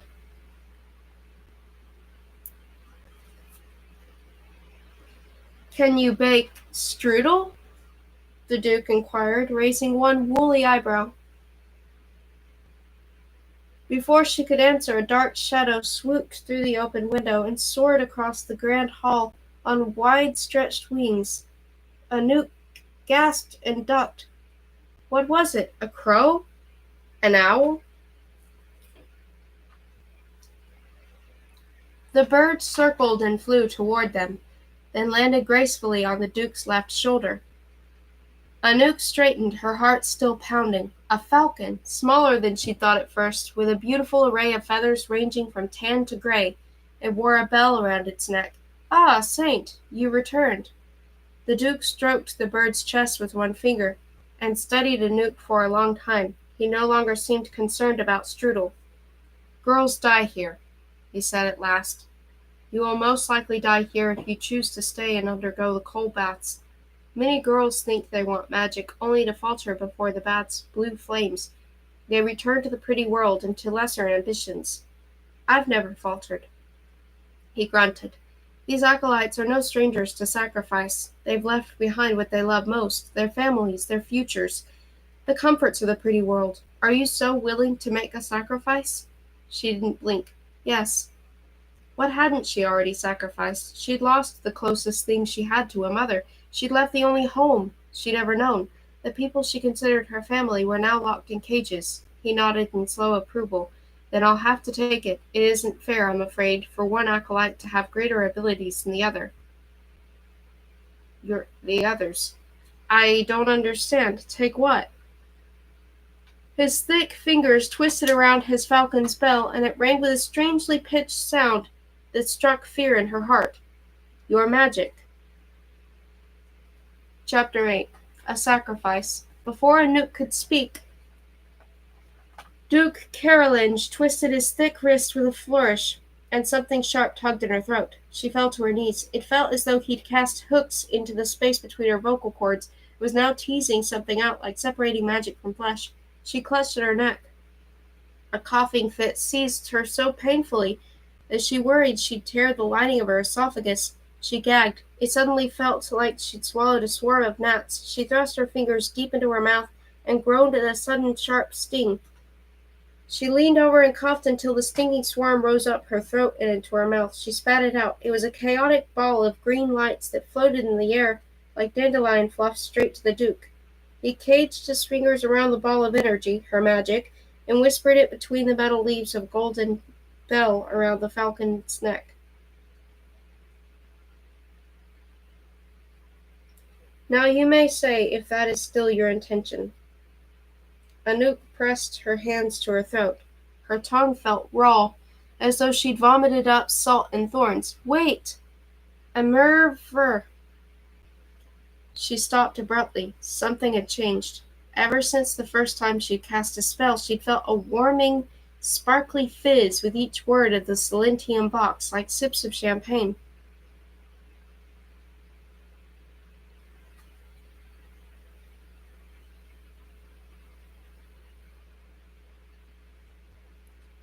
But now the fizzy warmth was gone. Her throat felt rigid, like it held a clutch of coals doused with ice water. There was no magic behind her words any more. Wait, she said again, I need my magic. The taste in her mouth was dry and ashen. Repulsed, she wiped her lips frantically on her sleeve.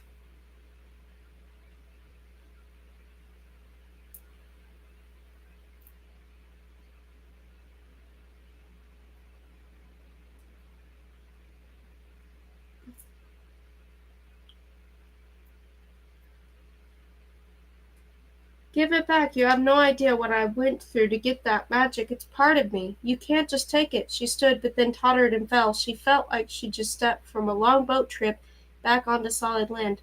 And yet I did. The Duke calmly turned to the table of girls. Esme, thaw out our new acolyte, bandage her frostbite, and then give her a bed. The corner room upstairs with the other new girl. Esme, the British... One moment. I'll be right back.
Okay. Where was it? The corner room upstairs with the other new girl. Esme, the British girl who'd first addressed her, hitched up her muslin dress and climbed over the bench, muttering a curse as she fought with the stiff fabric as though she were more used to tulle skirts and silk blouses. Annalise, the Duke said to the smaller redhead, take the dog below and lock him in the cellar. No! Anouk shoved herself to her feet. Her cry echoed throughout the great hall. The sound crashed back on her, ringing in her ears. If only she'd had her magic, she'd cast a whisper to stop this. No, she repeated fiercely. Her hands were balled at her sides, but she forced herself to take a deep breath. I can do without magic, she said, though the thought pained her. I can try if I have no other choice, but I can't do without that dog. Her voice broke. She forced her chin high and gave him an icy stare. No one would say that his face softened exactly. Like all the royals, he'd been alive for centuries, had seen kingdoms rise and fall, had seen greater tragedies than a girl separated from her dog. But he took off his sunglasses, rubbed them on his shirt, and put them back on, and considered her afresh.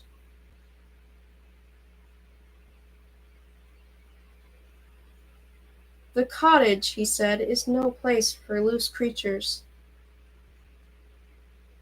The forest that surrounds us is ancient and filled with capricious spirits. There are things beyond that door that wouldn't hesitate to make a meal of your dog should he wander down the wrong hall. We lost 3 goats last week. The only thing we found were their livers. Anouk thought of Jack and his sharp teeth. Would he eat a live goat? A dog?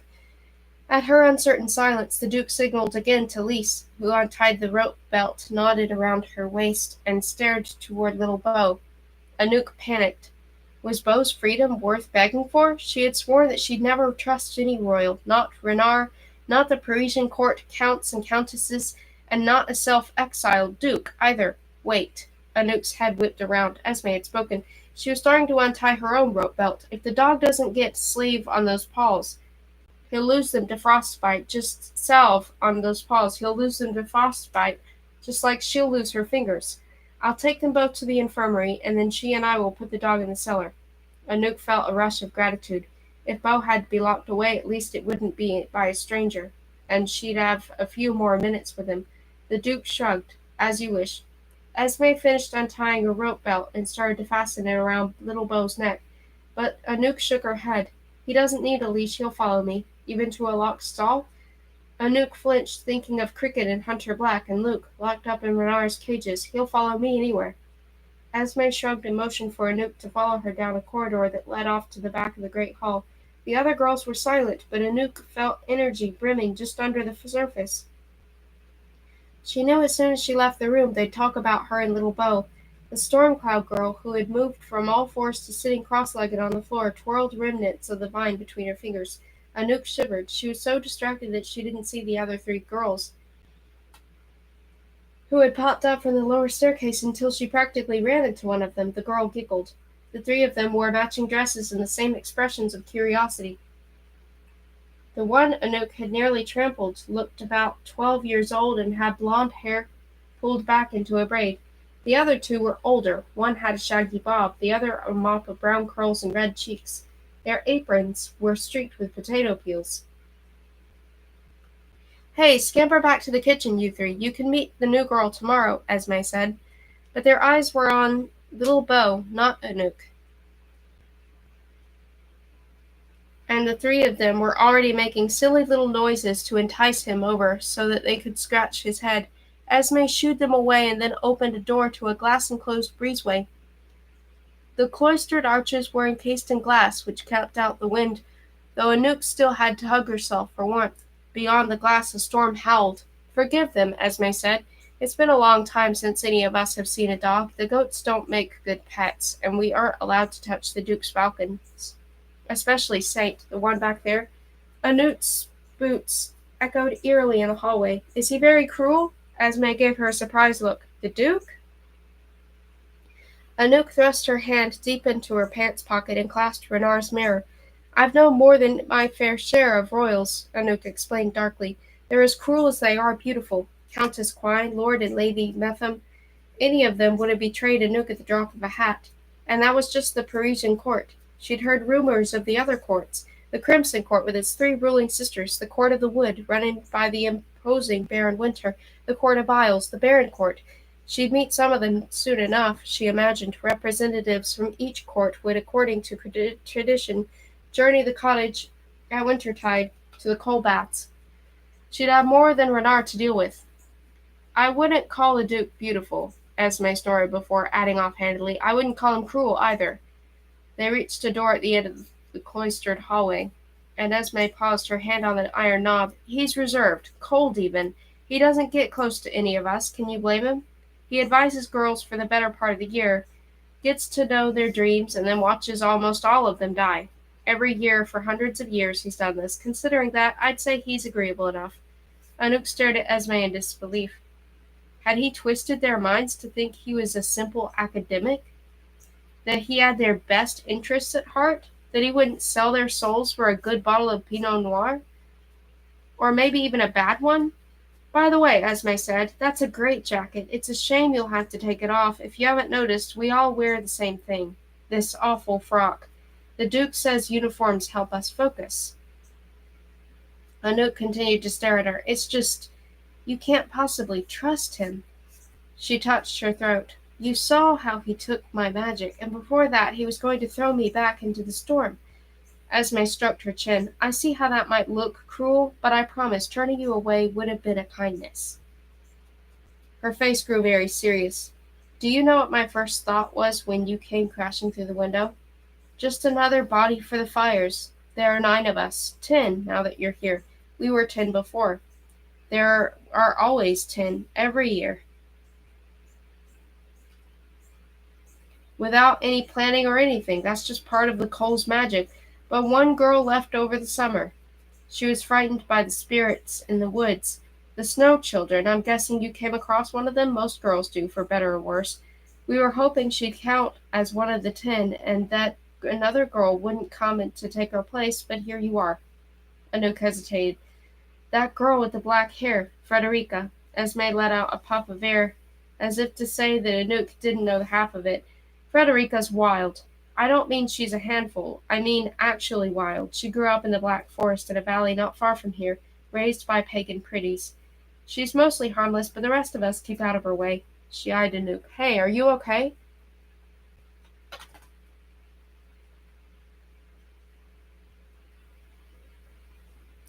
Anouk noticed she was reeling slightly. She straightened and touched her cold lips.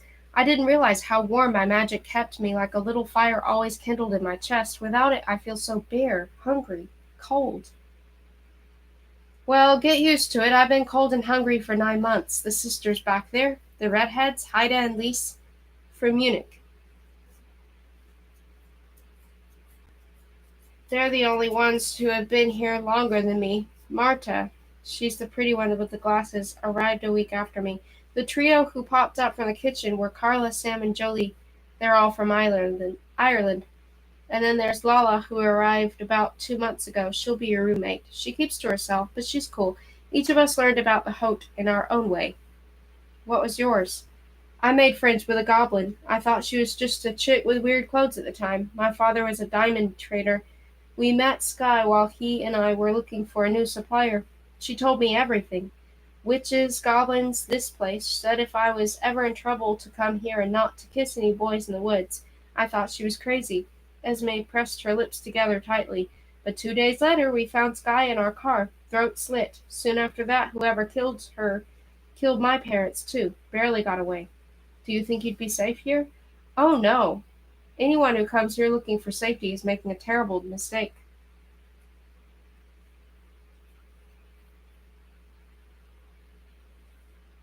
Chapter 9. Esme continued the tour and took Anouk to a room that might once have been a chapel, judging by the shape of the boarded-up windows. It was now filled with medical supplies. The infirmary wasn't much to speak of, just a dreary stone chamber packed with dusty wooden drawers that smelled of salves and ointments. Several pairs of crutches were propped up in one corner. 2 giant woven baskets were bursting with bandages, clean in one, blood-stained in the other. Boots off, Esme ordered, taking down a jar of salve from the shelves. As soon as Anouk had removed her boots, Esme frowned. You're missing your little toes. It's a long story. Esme applied the cream to Anouk's fingers and blackened tips of Anouk's toes, then put some of the sensitive pads on little Beau's paws. There must have been magic in the salve, because moments after Esme applied it, Anouk's fingers began to come to life again. It was cold in the infirmary and hardly comforting, but at least the lantern was warm. She cleared her throat. The Duke said something about finding a crux. Esme looked up from where she was dabbing the salve carefully around little Beau's claws. All the girls come here thinking they're going to learn spells and potion making. That's part of it, of course. There's a library filled with books on the Silentian box and the history and politics of the Hote. And there are storerooms filled with samples of every kind of life essence imaginable. But this is, above all, a place for searching. The Duke will explain it to you. I'd rather hear it from you. Esme sat back on her heels. Do you know that every witch has preferred kind of life essence? A certain type of flower or butterfly or herb? Anouk's mind filled with the cloying smell of Madavatora's roses. I do. Here we call that her crux. It isn't just that, say, the rebel witch of Lucerne liked the smell of peonies, so she favored them for her spells. For her, peonies held a unique power. Decades ago, she came to the cottage as a pretty and spent months searching for her crux before she found it. Cruxes are a symbol of each witch's unique connection to magic. Anouk hadn't heard them described as cruxes before, but she knew that what Esme was talking about. For Madavitora,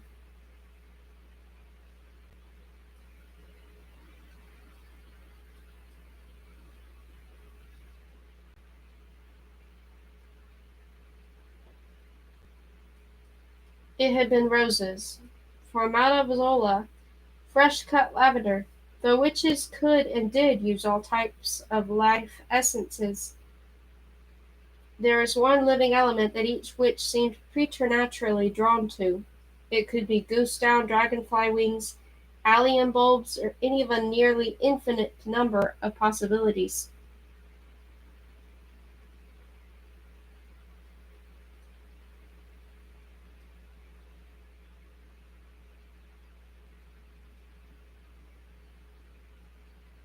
That life essence would be included, even at a tiny portion, in almost all of the witch's potions to give it a personal touch of power. Where are we supposed to find our cruxes? Well, that's the question, isn't it? That's the purpose of the cottage, to figure out what your crux is. A lot of girls spend hours in the Duke's storerooms, sniffing and tasting every flower and herb and living thing, hoping they'll suddenly just know what the right crux is. Crux is. But that's a misguided approach. Cruxes don't work that way. In order to discover one's crux, one has to delve deep into magic, into spells, history of magic, politics, physical casting. Some girls discover their cruxes through study, like Marta. She spent months in the library studying the Silentium box, and then one day we found her passed out on the floor in a puddle of spilled tea. When she woke, she chattered on about bees. Bees! How honeybees were the secret to everything. She must have learned thousands of words in the Silentium box, but it wasn't until she learned the word for bee that something clicked for her. Esme swatted at an invisible bee with a shiver, as though glad that wasn't her crux. But then she continued, "Not all girls are certain of their cruxes yet, but they'd better decide soon. Time is short. I don't have to tell you that. Carla thinks hers is marigold. She came across a drawing of a marigold in an old manuscript and dreamed about a field of them that night. Sam can't decide between thorns and anise pods. She's been taking long runs every morning, barefoot in the snow, hoping that the exertion will give her clarity. Jolie, that's an interesting story. She discovered her crux by accident, a literal accident. She spent months studying, meditating, doing physical casting exercises in the courtyard, and she still didn't have a clue. But then she fell from the bridge and plunged into the ravine. She nearly died. We brought her here to the infirmary, and when she woke up, she said she'd had a vision of butterfly wings. Frederica won't say what hers is. Either she doesn't know or it's something embarrassing. Haida suspects Frederica's crux is poppy seeds. You know, opium, crazy drawn to crazy, and the sisters.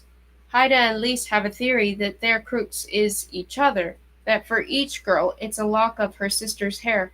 They think their power lies in their sisterhood. Have you found your crux? Esme didn't answer right away. Anu got the sense she'd asked a taboo question, but then Esme tipped her chin up and said, "Maybe. I've spent months in prayer, no books or barefoot jogging for me. Laugh if you want. I know prayer is out of fashion in the pretty world. I'm the only girl who prays here who prays. But in my prayers I see something white, like stone, but living." She paused, her eyes glistening. "I think mine is bone. I'm not quite sure. I need to pray on it more." "What if you think it's bone, but it isn't?" Esme gave a sardonic grunt. "If I'm right, I'll clutch my crux and walk through the cold baths in one piece. If I'm wrong, I'll burn." Esme put away the salve, closing the drawer a little too forcefully. Obviously, most girls are wrong, despite how they rave about visions and signs and dreams. The ones like the Revival witch, who thought hers were peonies and was right, are the exception. There are 10 of us here now. We'll be lucky if even one of us is still alive after wintertide. Anouk had been stroking Little Bow's head, but now her fingers curled in the scruff of his neck. Esme opened a cupboard full of muslin dresses and undergarments. No girls come here on a lark. All of us want something. Revenge, strength, ambition. Becoming a witch is the only way we'll get it. She handed Anouk a stack of dresses. Little Beau pressed his nose into them. Anouk could smell the mustiness, lye, wool, dust, so different from the delicate smells of Paris. Sorry again, you'll have to lose the jacket. Put it somewhere safe. Hope you live to wear it again. Esme continued the tour, showing her the laundry rooms, the kitchen, a confectionery, and a canning room, and the floor that housed the Duke's offices and his personal library. By the time Anouk had been shown the endless chambers of the storerooms, where every type of life essence was catalogued, the courtyard where they could exercise, and a few dreary rooms for studying ancient texts, Anouk was yawning. One more stop, I'm afraid. Esme's gaze fell on the dog. Anouk's stomach twisted as she and Little Beau followed Esme back through the great hall, where the pair of sisters were now scrubbing the floor on their hands and knees and down a set of curving stairs to the cellars. Anouk could tell from the smell even before seeing it. It had been converted into stables for goats and chickens. Esme opened a dusty stall door with a metal bolt. Marta's in charge of the animals. She'll feed your dog and bring him water, and you can visit him when you have free time, but I'm afraid it won't be too often. The Duke keeps us busy with our chores, and if you have any goodbyes to say them now. Anouk sank to her knees and ran her hands through Little Beau's fur. She pressed her forehead against his. When Beau had been a boy, he'd hated to be alone. He was always hunting out someone to talk to, even if it was just a goblin or the pretties who delivered packages. As a dog, he barely left her side. I'm so sorry, she said. You have to stay here. It isn't safe otherwise. His big dark eyes swallowed her. He plunged his nose into her side, hungry for her familiar scent. On a whim, she set aside the stack of muslin dresses and shrugged out of the Faustine jacket. She strengthened her bulky sweater underneath, pulled the collar high around her neck to keep out the chill, and gently tucked the jacket into the corner of the stall. Here, for you, a little piece of me so that you aren't all alone. Anouk leaned forward and planted a kiss on the dog's head. He tried to follow her when she left, but she closed the small stall door. He whined softly. I'll visit you whenever I can, Beau. I'll bring you treats. She turned away with tears in her eyes. Suddenly she felt so trapped, cold all the way to her bones. Her fingers skimmed over the bare place in her throat. She'd lost her magic. She'd lost her friends. She was separated from Beau. Little Beau started scratching at the door, and she pressed a hand to her heart and hurried the steps. Esme followed silently. When Anouk stopped at the top of the stairs, leaning against the wall and breathing hard, Esme touched her shoulder. I'll take you to your room. It's late. You can get some rest. Just tell me which one it is. Last on the left, the corner one. Anouk wanted to thank her for showing a glimmer of kindness in such a dreary place, but it was all she could do to race up the stairs to the dormitory floor. She ran past open doors. They were small monastic cells, built as a solitary room for each of the original monks, though now 2 beds had been squeezed into each room. Her chest felt tight. She kept thinking of Beau trapped below, all alone, and of girls dead in the woods, and girls dead in fires. She was tired of living in a world where girls were so expendable. On the verge of panic, she threw herself into the last room on the left and slammed the door behind her. The cell was empty and identical to the others, except that since it was on the corner, it had 2 high, tiny windows instead of just one. There were 2 wooden beds with a trunk at the foot of each one, and it was so cramped that Anouk could barely turn around. There was little to tell her about the roommate other than a pink sock peeking out from under the sheets and a vase of dried lavender on the nightstand. She leaned back against the door, wondering if she'd made the biggest mistake of her life. Why had she dared to dream of stepping beyond thresholds? What had that gotten her? Maybe she should return to Paris, listen to Duke Carolinge, and throw herself out. How could she possibly find her crooks when it had taken the other girls months when they were still filled with doubt? In 6 weeks, Renard would arrive in an expensive car with servants at his bidding and clothes cut for God. He'd take one look at her and know that she'd lost her magic. Would he still want her as his princess then? Would he claim that their deal was invalid since she'd lost the one thing he cared about? She dug through her pants pocket until she found Renard's mirror. She cleaned it with her sleeve. Her vision was blurry from tears, which she wiped away angrily. The mirror showed 3 cages: a white cat, a bandaged wolf, a small gray mouse. No! Anouk was so mad she wanted to hurl the mirror across the room. He hadn't changed Luke back. That was their deal, wasn't it? What was Renard waiting for? Was this all a game to him? Was it a trick? She opened the door, planning to throw the blasted mirror down the length of the hall, but then froze. Someone was there, a girl who ducked and shrieked in surprise at Anouk's raised arm. The girl had strawberry hair pulled back into a messy bun and angular features. Anouk gaped. Petra? Chapter 10. Anouk glanced briefly at the lavender on the nightstand. Petra, you're the other new girl? Petra straightened, still shaken from the sight of Anouk ready to smash a mirror in her face. I wouldn't say new. I've been here 2 months. That's 2 months of gruel, 2 months of this hideous dress. It's been an eternity. They said my roommate's name was Lala, Petra snorted. That's just a nickname that Esme gave me. I sing in the bathhouse. La la la. She shoved past Anouk and into the room, then whirled around. What are you doing here? I can't believe the Duke let you stay. I offered to cook. Ah, all men put their stomachs over their heads. Anouk sank onto one of the beds, glancing at Petra's hands on her hips. And he let you stay? Did he ask you about your past? Does he know? That I'm transgender? Yes, he knows. They all do. My first night, one of the girls said it wasn't right for me to be here, that only women can undergo the baths, not men. I said that I didn't see what the problem was. She pulled her hair out of her bun and gave her strawberry blonde locks a flip. The Duke agreed. He said they'd never had a transgender acolyte, but that I was welcome as any other girl. Do you think it will make a difference? Petra shook her head. I know who I am. She put her hair back up in a bun and sat on the bed opposite Anouk. She lowered her voice. You're the one I'm worried about. It was foolish for you to come with only weeks before the cold bats. Anouk let out a sigh. It must have been past midnight. Her limbs were so heavy. Without her magic, she felt like she was still wandering in the woods, lost and frozen. I didn't have a choice. She explained about growing plagues in London and the unlikely bargain she'd struck with Prince Renard, her trip to Bavaria, and the awful moment when Duke Carolinge had drawn the magic out of her. She pressed a hand to her throat, wincing at how frigid her skin felt. Then she glanced at the door and lowered her voice. What happened to Cricket and Luke and Hunter Black?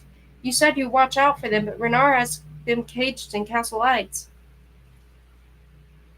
Petra ran a hand slowly over her face. I tried to help them, I promise, but it wasn't that simple. After you fled the chateau with the goblins, Renard rounded up your friends and caged them.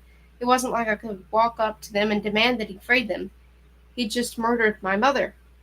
Is that why you're here? You want to become a witch so you can get revenge against the royals? Petra snorted. Give me more credit. I have loftier aims than revenge. Her eyes sparkled as she leaned forward and said conspiratorially, I have to know what magic feels like. I know that you understand. You had magic, even if it's gone now. Look at you. You look sick without it, like someone's ripped your heart out. That's because no one can live her life on the edge of a magical world and not want to be part of it. No one can walk away from tricks and whispers, from goblins and spells. I want it all, Anouk, everything Matazola had and more. Anouk's fingers fluttered over the base of her throat as she remembered the warm champagne fizz that was gone now. Can the Duke be trusted? Petra gave a wavering head tilt.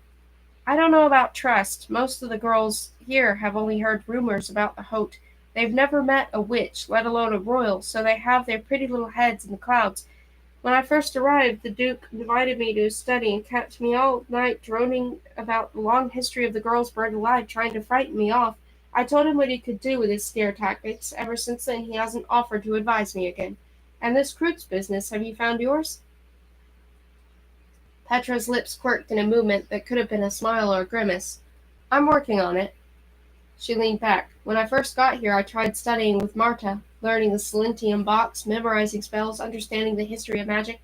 Marta says study takes her to a place where her soul feels whole, like her eyes are open for the first time, and that with those open eyes, she was able to see her potential cruxes in the subjects she studies. and that's how she discovered hers.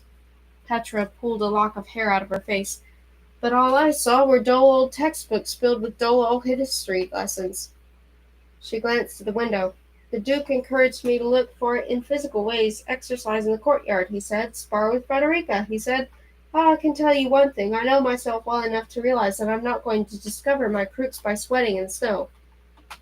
She leaned forward with a smirk, a strawberry lock falling in her eyes, highlighting that fire that blazed there. Matasola studied here 600 years ago. She didn't find her crooks through any of the usual ways, either. She was the first pretty to find her crooks through a creative path. Every morning that she was here she climbed down the ravine and gathered clay from the riverbed, then began sculpting it. She let her mind go blank and allowed her hands to take control. For months she shaped nothing but meaningless clumps. And the other acolytes laughed at her. But the night before the baths, after the eve feast had concluded, she stayed up late and her hands worked the clay into an etching of flowers, lavender. She found dried lavender in the Duke's storerooms and carried it into the flames with her. She was the only acolyte who didn't burn. Guess who was laughing then? She pushed back more loose strands of her hair that had escaped her messy bun. So your plan is to experiment with mud? Petra's grin vanished. No, but Matazola is my mother, even if not biologically. I know I'll discover my crooks while doing something creative too. So while the other girls stay up all night with their noses in books or praying until their knees have bruises, I've been doing artwork, of a sort. She hitched up the hem of her dress, exposing her calf and thigh. Anouk's eyes went wide. Tattoos ran up Petra's leg all the way from her ankle to her thigh. They weren't like any tattoos Anouk had ever seen. Goblins adored tattoos, but theirs tended to be colorful and bizarre, like squid tentacles holding teaspoons, and they changed them with a whisper every few weeks anyway. Petra's tattoos were abstract, bands of indigo and black, some thin as a strand of hair, and some as thick as Anouk's thumb, with concentric circles at the curve of her calf. They're beautiful, she breathed, mesmerized. Did you ink them into your skin yourself? Petra lowered her dress hem. Something prideful flashed in her eyes. They aren't done with ink, she said. It's an ash I made myself. After a few weeks here, I started dreaming of the battle at Montelamar, the flames destroying the lavender fields. I realized that was a sign, something charred and transformed. I etched those tattoos with a sharpened chicken bone and all kinds of burned life essence. But the answer was so obvious. Mama crooks was lavender. Mine was lavender ash. Well, I think. I need a few more weeks to finish the tattoo I have in mind. See if a new dream comes to me. A bird called overhead, and Anouk tipped her head up and studied the ceiling. It's the falconry mews, Petra explained. They're directly above our bedroom, in the Abbey Tower. It's where the Duke keeps his birds and maintains communication with the royals. It's forbidden to the acolytes except for Marta, who's in charge of cleaning all the animal cages. Anouk's hand drifted to her neck. Does he keep it locked? Petra narrowed her eyes. What are you scheming? Anouk leaned forward. When he took my magic, he enchanted it into a ball of light that he trapped in a bell around Saint's neck. You said yourself that it's crazy to come here with only 6 weeks before the baths, but wouldn't it be crazy if I had my magic? But it wouldn't be crazy if I had my magic, that I could whisper a spell in the library that would show me my crooks. Petra didn't look convinced. Saint doesn't live in the mews with the other falcons. He has a stand in the Duke's chambers. They're never apart, not even when the Duke is sleeping. She tapped her chin. If he sleeps, he's always up, roaming the halls with a book in his hand, even in the early hours of the morning. Anouk fiddled with her sweater sleeves, thinking. Petra nudged Anouk's knee with her toe. What's that gorgeous jacket of yours, the Faustine? I left it with Beau down in the cellar, so he'd at least have a familiar scent. Would it really be so dangerous for him to be loose? The Duke assured me he'd be eaten. Maybe. These woods are mysterious. Matazola told me thought she'd met her own double there, but it turned out to be some kind of mirror creature, and there are boys and girls made of snow. Anouk raised her eyebrows. I met Jack. You're lucky. Jack is the most tender-hearted of them. She reached out and squeezed Anouk's foot. The Duke put me in charge of filing. It's a nightmare of paperwork. But I have more free time than the others. I'll go down and visit Beau when I can. She yawned. Phew, it must be 1 in the morning. You'd better sleep if you have to be up at dawn to make breakfast. Actually, it's been gruel for weeks. Anouk gave her a smile, not sure how to convey how glad she was that Petra was here. She peeled off the sweater and her layers of warm clothes, folded them, and put in the trunk at the foot of her bed, and changed into the loose cotton shifts that Esme had included in the sack of clean clothes. She closed the trunk. Her heart ached for her old room, the townhouse full of books, the closets full of beautiful clothes. She was about to climb into bed, but Mark's lid of the trunk caught her eye. Girls' names. There must have been hundreds, most of them so faded they were illegible. She grazed her fingers over the carvings. All the girls who have been here before us, Petra explained quietly, lying down on her own bed and pulling a blanket up to her chin. Most, if not all, of them dead now. A chill ruffled the hem of Anouk's nightgown. Vigo had warned her about the cottage. She pictured him at Castle Ides, playing checkers with goblins while drinking brandy, and something pulled taut in her chest. She considered opening the trunk again and taking out her mirror, checking one more time to see whether Luke was still a mouse or if Renard had kept his promise, but in such a small room it would be impossible to hide the mirror from Petra, and though she trusted Petra, she didn't trust the cottage. Who knew what spy holes might be in the walls of the room? What girls or falcons might be listening outside the door? She couldn't risk the Duke thinking that she still had the use of magic. She sat on the trunk, frowning. Anouk, Petra said in a serious tone, how are you going to fix your crooks with just a few weeks left? Anouk drew in a deep breath. Bo, Cricket, Luke, Hunter Black, they needed her to succeed. It wasn't just her own fate over the line. She glanced out the window, saw the moon high overhead. Esme showed me the library. Is it open all night? If there were a million possible ways for a girl to discover her crooks, then she'd better get started. She could try prayer, like Esme, or touch all the samples of life essences in the storerooms, or jog through the snow barefoot like Sam. But spells had always held a special place in her heart, as had the Silentium box. She might as well begin there. Petra made a face. You aren't seriously going to stay up all night. Tonight and every night, as long as it takes. She slid her feet into the coarse wool slippers she'd found by her bed, lit a candle, and headed for the library.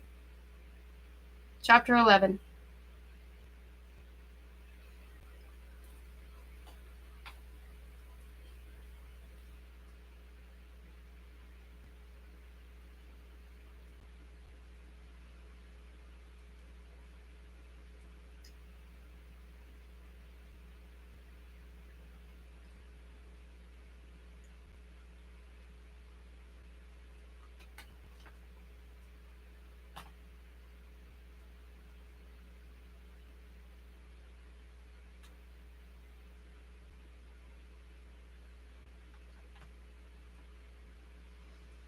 For days, Anouk's world was filled with books. She spent every minute between her kitchen shifts to the library bent over a dusty volume.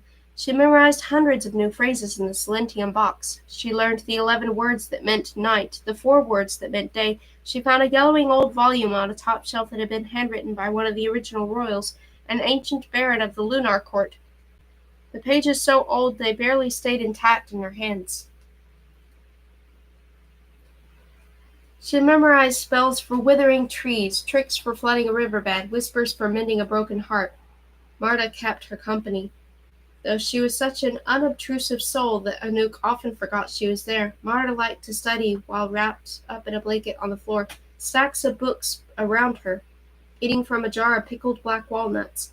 Anouk glanced at Marta's books. They were mostly political theory of the halt and histories of the ancient royals. When Marta read, it was like the world stood still. The only sounds were pages turning and walnuts being nibbled. Anouk rubbed her eyes. She'd been at the cottage for a week, and didn't have a clue what her crooks might be. No lightning had struck when she'd read references to sunflowers. She'd gotten no flashes of insight when she learned the Silentium box words for fox fur. She slammed her most recent book shut, a genealogy of previous witches and their crookses, and opened a new one at random. Her candle flickered over a page streaked with dust. Her eyes snagged on one phrase, gray rainbows. She was suddenly aware of how quiet this library was. She frowned and scooted the book closer. It had been handwritten by the pretty monks who lived here centuries ago. Gray rainbows. It was eerily similar to the plagues in London that Renard had told her about. Black rainbows, he had said. Could it be a coincidence? She held her candle closer and kept reading. Besieged by the curse, overtaken by the plagues, the triple moons and grey rainbows, rainstorms of worms, Dublin to Prague, a madness over the population. They call it the Noir Coeur. The Noir Cur, she whispered to herself. The book was badly damaged, and the words were legible. She scanned the next few pages, which told of plagues that were similar to what was happening in London. Grey rainbows in the past, black rainbows now. Triple moons before, double moons now. Rainstorms of worms then, falling toads now. How could history written about centuries ago in a random book be repeating itself? She ripped out the pages and put them in her pocket, riffling through the rest of the book for similar references. Worms falling from the sky, the noir cur, the dark time. She ripped out those pages too. She skimmed through the rest of the book until her candle burned out, and the next night she moved on to another book written by the same monk. She spent long nights poring over the books, hoping for another passage that might explain the odd references. One night, a week later, Marta struck her head around the shelves, startling Anouk. Marta grinned. "I'm going to get some of the leftover bread for supper. Do you want anything?" Anouk hesitated, and then, before she could stop herself, she took one of the pages that she'd been collecting throughout the week. She smoothed it out and tapped a word. "Marta, have you ever come across references to something called the Noir Cur?" Marta blinked, thinking, "Not that I recall. Or plagues, strange phenomena like creatures raining down from the sky, multiple moons, that sort of thing?" Marta cocked her head. "There are some accounts like that, legends about the early royals, about the Snowfire Court, what is now part of the Hammer Court, far north in Siberia and Scandinavia, and there are a few ballads about the mystical King Satyr and Queen Midroth, and how they vanished to dart evil while dressed in fabulous bearskin cloaks and wearing glittering powder on their lips. Sometimes that evil is referred to as plagues.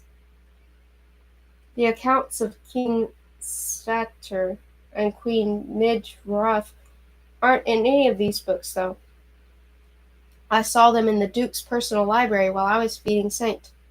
I used to browse through the books until he caught me. Since then he doesn't let me feed Saint unless he's there." Anouk ran her finger over the page, thinking. "Don't take this the wrong way," Marta said hesitantly, adjusting her glasses. She motioned to the stack of books by Anouk's side. "But I don't think you're going to find your crooks through study. You've been at it for almost 2 weeks. If you're on the right path, you don't fall asleep with your face in a book." She motioned to a drool stain on Anouk's collar. Anouk wiped it away guiltily. Marta grinned.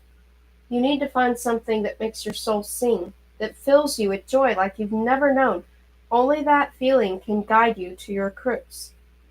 Anouk looked around at the dreary library, at the desiccated books and the cold stone floors, so different from Mata Vittoria's cozy library, with its overstuffed chairs.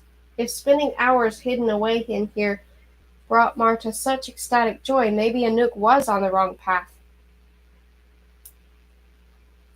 Marta leaned forward, pushing her glasses up. "You have something in you, Anouk. A fire. It was clear the night you arrived." She touched her own chest. "You want magic as bad as I do." Anouk raised an eyebrow. "How did you learn about the Hote?" Marta let out a puff of air and said dreamily, "I was in my first year at university. I was studying in a cafe for end-term exams. The cafe closed for the night, and I left to find a place where I could continue reading. I wandered the city and came across a drunk guy by the river. I was afraid he'd try to drown himself. He saw me calling to him and laughed. He said, 'Can't you see, pretty girl, that I'm walking on the water?' 'Of course you can't. Your eyes are closed. Here, my pretty, see.' He raised the glamour, and I saw him for what he was, a royal, a minor count of the Minaret Court. That night we sat on the river bank and drank his wine, and he told me about a millennia of magic, of powerful spells, of passionate royal affairs. I forgot about my exams. What did I care about school any more after learning about the Hote? I wanted magic." "Didn't he glamour you once the sun rose?" Anouk asked. Marta grinned and shook her head. "He passed out. I'm not even sure he even remembered our conversation or me." Her face grew serious, and she rested a hand on Anouk's arm. "Do yourself a favor and stop torturing yourself with these texts. Try prayer, maybe?" Anouk wrinkled her nose. The antler clock in the great hall chimed 3 o'clock in the morning, and the sound echoing through the entire abbey and reaching into the library. "Chores," Marta sighed. Anouk perked up. "Could we swap? Me make breakfast? I can't even boil water. Just for today." Anouk didn't say anything about little Beau, but she didn't have to. Marta seemed to understand. She reached into her pocket and set a piece of biscuit on the desk. "Just for today. Here, give your dog this. I saved it from yesterday's breakfast." We all like him, you know. Anouk briefly debated telling Marta little Bo was actually a boy with shaggy hair and a love of fast cars, but then she took the biscuit and closed her books. It wasn't until she was halfway down the cellar stairs that it hit her. As soon as winter fell, just a few short weeks away, she or Marta, or most likely both of them, would be dead, as would Esme and Petra and all the other girls. Her thoughts were dark as she descended the stairs. Saying Vivek. Anouk shrieked and pressed her hand to her chest. She wasn't alone. Frederica was lurking on the landing, her hair with its usual wild black storm cloud. Her eyebrows shadowed her eyes into dark pools. Frederica, Anouk swallowed. What did you say?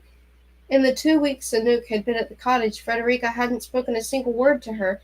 She rarely spoke to anyone except Sam, who did the laundry, and then only to tell her that she'd torn another one of her dresses while exercising in the courtyard. Still, Anouk had felt Frederica's glistening eyes fixed on her at every meal. Saying Vivek, Frederica repeated. Anouk's eyebrows rose. She glanced toward the top of the stairs, wondering if anyone else was within earshot. Is that in the Silentium box? Something about blood? I don't know the usage of Vivek. A witch took 2 of your toes, Esme says. Anouk glanced over her shoulder in the direction of the kitchen.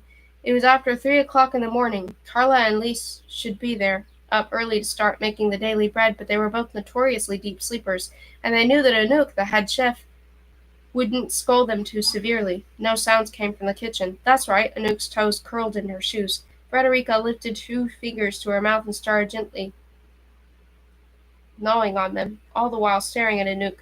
Are you all right? Anouk took a step down the stairs away from her. Maybe Frederica was nervous about the delivery the previous day. Just after breakfast, 2 enchanted pretties had shown up, leading strings of mules loaded with firewood. Having just barely survived the precarious mountain path, they carried in load after load until the courtyard was filled with sacks of wood. It had shaken Anouk when she realized that preparations were already beginning for the coal baths. Tomorrow, Duke Carolinge would begin the grueling 4-week-long process of whispering the wood into coals that would form the basis of the trials. Then the coals would need the magic of the royal quartz to convert them into blue flame. Renard would be there. She'd confront him about why he hadn't turned Luke back yet. She'd force a promise out of him, one sealed in magic this time. Suddenly, Frederica pulled her fingers out of her mouth and dropped to the floor. She started doing push-ups on the landing, counting out the numbers in German. Anouk took another step away from her, then made her way down to the cellar as quickly as she could. When she got there, she closed herself up in the stall with little Bo and swept into a hug. Bo, she breathed into his fur, this place is getting to me. What's my crooks? I haven't had any insight. Nothing's called to me. If I learned anything from the goblins, it's that I'm not drawn to rats or cockroaches. I know it isn't roses like Montevitori's crooks. I like time, but that's only because it reminds me of Luke, she groaned. This would be easy if I had my magic. Little Bo went to the stall corner, took her Faustine jacket in his mouth, and dragged it over to her. He nudged it into her lap and ran his bandaged paw over the winged creature on the back. He whined softly. Anouk reached out and scratched his head. She pulled the jacket up over both of them, and they lay in the straw and slept a dreamless sleep.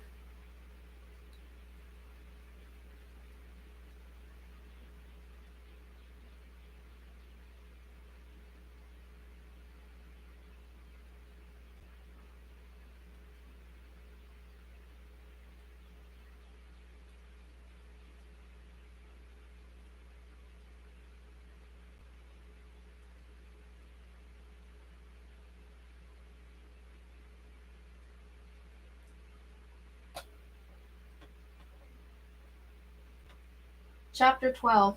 Late November bled into December, and every morning when Anouk passed through the glass-enclosed hallway outside the courtyard, on her way to prepare breakfast she saw Duke Carolinge whispering to the coals. At the break of dawn he would swallow a powder of rosemary and pine bark that he ground himself and then whisper into the piles of firewood. They sparked and smoked. Day after day Anouk watched the wood transform from fresh-cut logs into chunks of blackened charcoal, reducing more and more until they were each the size of her fist. More mules arrived, carrying supplies for the coming royals and the eve feast, crates of fine wine, silk linens for the guest rooms on the upper floors, truffles and lavender soap and argan oil until the cottage's normally sparse pantry was bursting with exotic treats. She did her best to find time to visit Little Bo. She kept her distance from Frederica, who'd taken to stalking behind her around the abbey like a shadow. She checked Renard's mirror obsessively, growing more worried as each day passed and Luke remained a mouse. It occurred to her that maybe the plagues in London were part of the reason why Renard hadn't held up his side of the bargain. What if he'd managed to get into the city on his own? What if he'd already faced the Coven of Oxford without her? She found herself worried for his safety, and that made her worry for her own safety, sanity.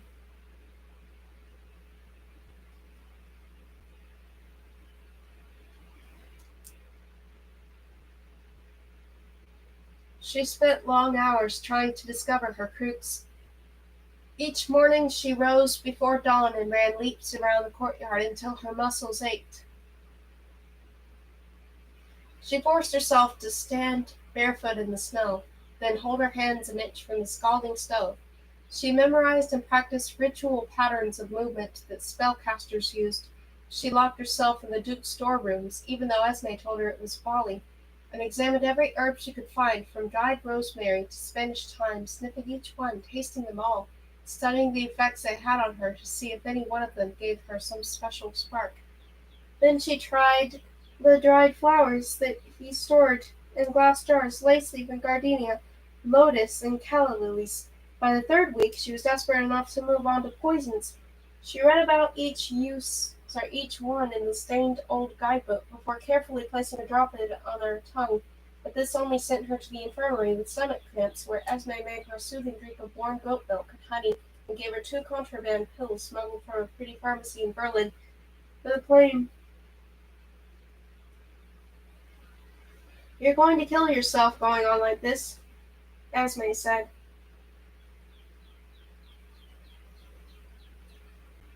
handing her the warm milk. "If you have a death wish, the bats will take care of that for you." Anouk gulped down the glass of milk and wiped her mouth with the back of her hand. "I have to find my crooks. The bats are in 2 weeks. Some pretties came this morning on the mountain path with a delivery of fresh pears. The royals are practically on their way." She thought of Prince Renard and felt a stab of pain again. What if he'd given up on her? She bent over and threw up. Esme grabbed the bucket just in time. "You need to speak with the Duke," Esme said. "I don't trust him." Esme hesitated. "Yesterday the Duke asked me, pointedly, to carry a load of bandages down to Sam in the laundry room. A bunch of bloody towels spilled out. Frederica cuts herself a lot while exercising. The blood stain on one of them formed a ring around a perfect circle of white fabric. There was a glint in her eye. I felt like I'd hit my head. The circle of white. I just knew, Anouk. And somehow the Duke had known too. That's why he asked me to run the errand. I was wrong. My crooks isn't bone, it's pearl." Anouk raised her eyebrows. All the other girls had decided on their crookses. Frederica hadn't outright stated that hers was poppy seeds, as Haida had insisted, but she claimed that she knew what it was. Esme had been the only one other than Anouk who hadn't yet chosen. Esme rested a hand on Anouk's shoulder. "You still don't know what you're going to carry into the flames. The Duke could help you." Anouk wiped her mouth. "You can't trust royals," she hesitated. "There's a prince." Esme's eyebrows arched. I like princes. Go on." Anouk looked away, toying with the damp cloth she'd used to wipe her face.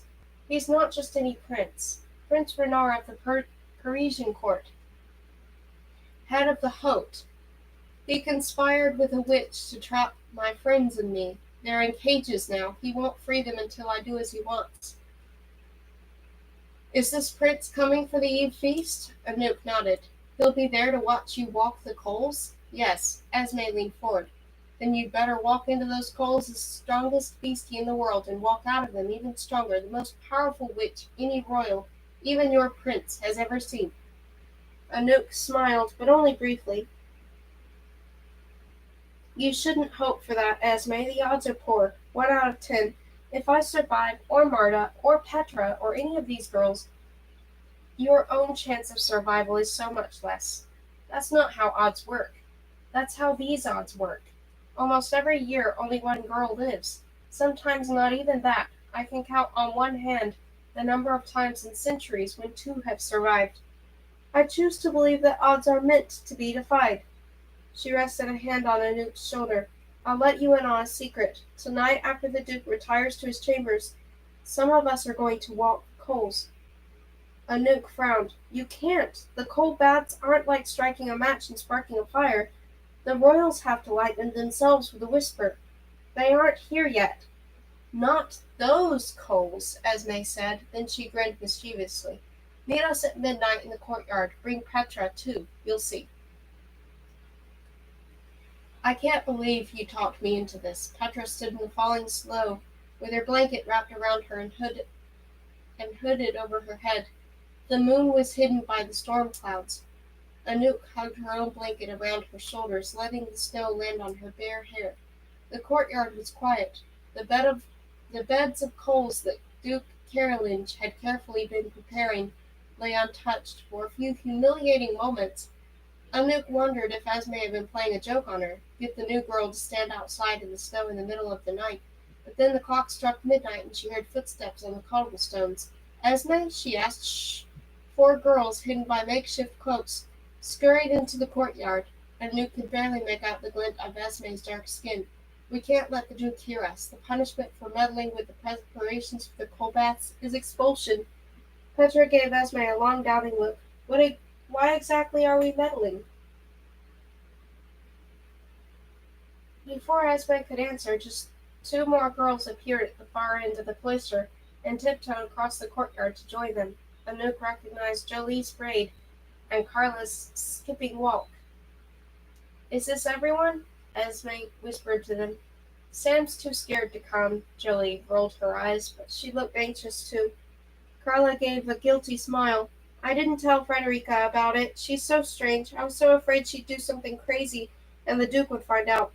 Esme nodded. Let's begin then. You've all seen the Duke preparing the coals, right? They won't be ready until the day before the baths, when the royals arrive. There's nothing magical about them at the moment. They're just charcoal bricks. Bricks, she grinned. We're going to light them for a fire walk. Why? Petra asked. Esme gave her a sly look. A fire walk is tradition. I found instructions carved under my bed by the previous girls who came here. Every year, acolytes walk the coals early as a sort of blessing. They say that the scariest part of our coal baths is taking the first step into the flames. But the 8 of us will have already taken that step. Well, a practice step, for luck.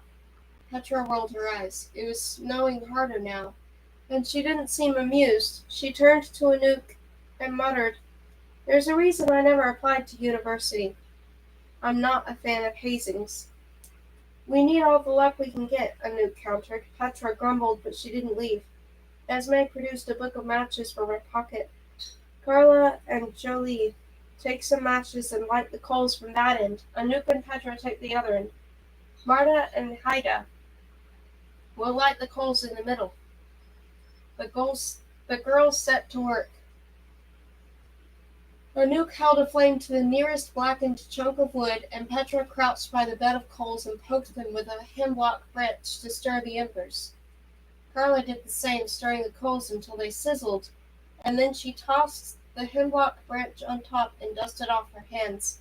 The real coals in the coal baths won't be like these, Esme explained.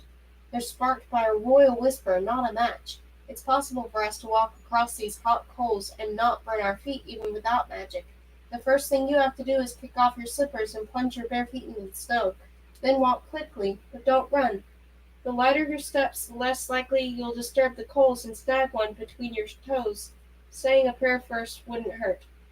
She kicked off her own slippers and gave the other girls a hard look. No screaming, no crying. Wake the Duke and we're all out. Anouk swallowed.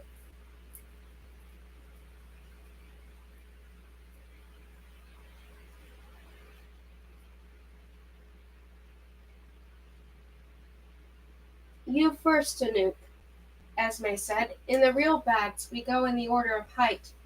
But I'm making the rules here, and it's last to arrive, first to firewalk. Anouk didn't move.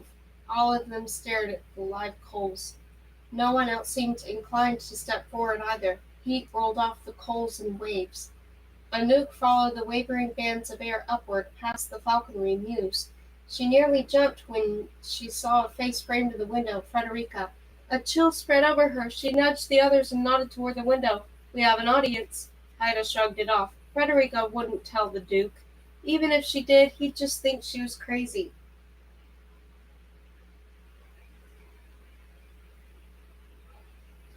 But Anouk couldn't shake off Frederica's presence so easily. Just that morning Frederica had been in the kitchen before dawn when Anouk, still half asleep, arrived to start cooking their porridge. Frederica was holding a paring knife. For a second they had only stared at each other, Anouk suddenly full awake. An awful tension between them, and Jolie and Carlo came in, yawning and tying their aprons, and Frederica plunged the knife into an apple, chopped off a hunk, and chewed it slowly. Anouk reluctantly toed her slippers. She knew that rubbing her feet in the snow would numb them, and also create a layer of water that would insulate her soles from the heat. There was nothing enchanted about walking over hot coals. This was a poor substitute for magic and only made her miss the real thing fiercely. She lifted her foot, felt a wave of heat, and winced. Even if it wasn't magic, it was still dangerous. But if she couldn't walk across plain coals, how could she walk across enchanted ones? Haida taunted, "Sizzle, sizzle, little worm, how I want to watch you squirm." "Knock it off." Petra gave Haida a shove, but Haida just snorted. "Oh, come on, if you don't like to think about burning alive, then you shouldn't have come. Admit it, we all know the odds we face. There are 10 of us. We'll be lucky if one of us survives. We have 2 weeks left to breathe, to eat, to dream. Then, sizzle, sizzle, little worm." "Shh." Petra's scold was quick. "What are you, a poet now? Don't say that. More than one of us could make it. There could be 2 survivors." She glanced at Anouk. "It's happened before." "Yes, once in the last 50 trials," Lise put in. Esme rested a hand on Anouk's shoulder. "You're the only one who hasn't decided on her crux, Anouk. Some witches say that it was during the firewalk that it came to them like a flash of lightning. This could be your chance. It could be her only chance." Anouk tossed aside her blanket and stepped onto the coals. They hissed as they burned off the wet snow that had been giving her feet a small bit of protection. Heat radiated upward around her. She clenched her jaw and took another step. Miraculously, she didn't burn. The coals felt rough beneath her feet, hot but not scalding. She walked with quick, light steps. The other girls cheered her on in hushed whispers.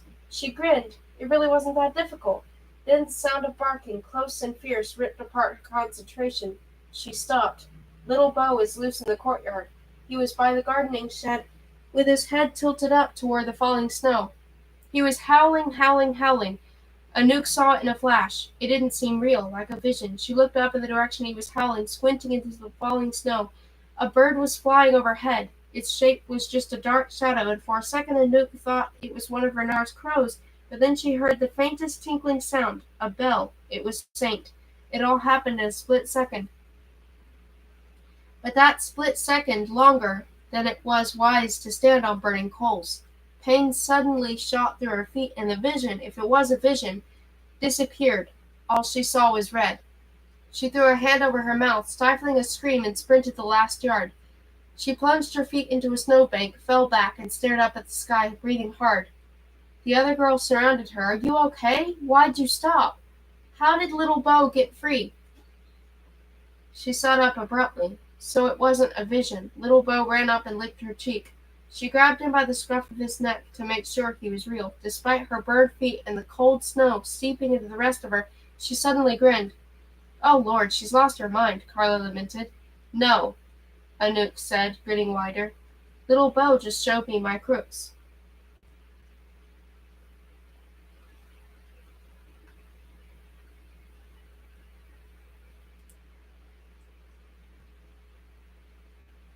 Chapter 13.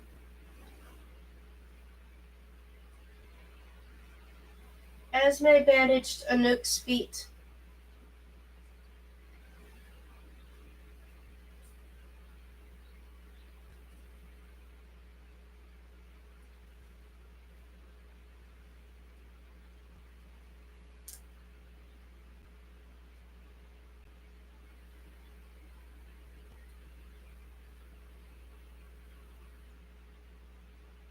Petra helped her hobble up to bed, but even with their ministrations, it was 10 days before Anouk could walk again. They told the Duke she'd fallen ill after eating poisoned sumac while trying to find her crooks, and he hadn't questioned it. Petra kept her informed as the preparations intensified.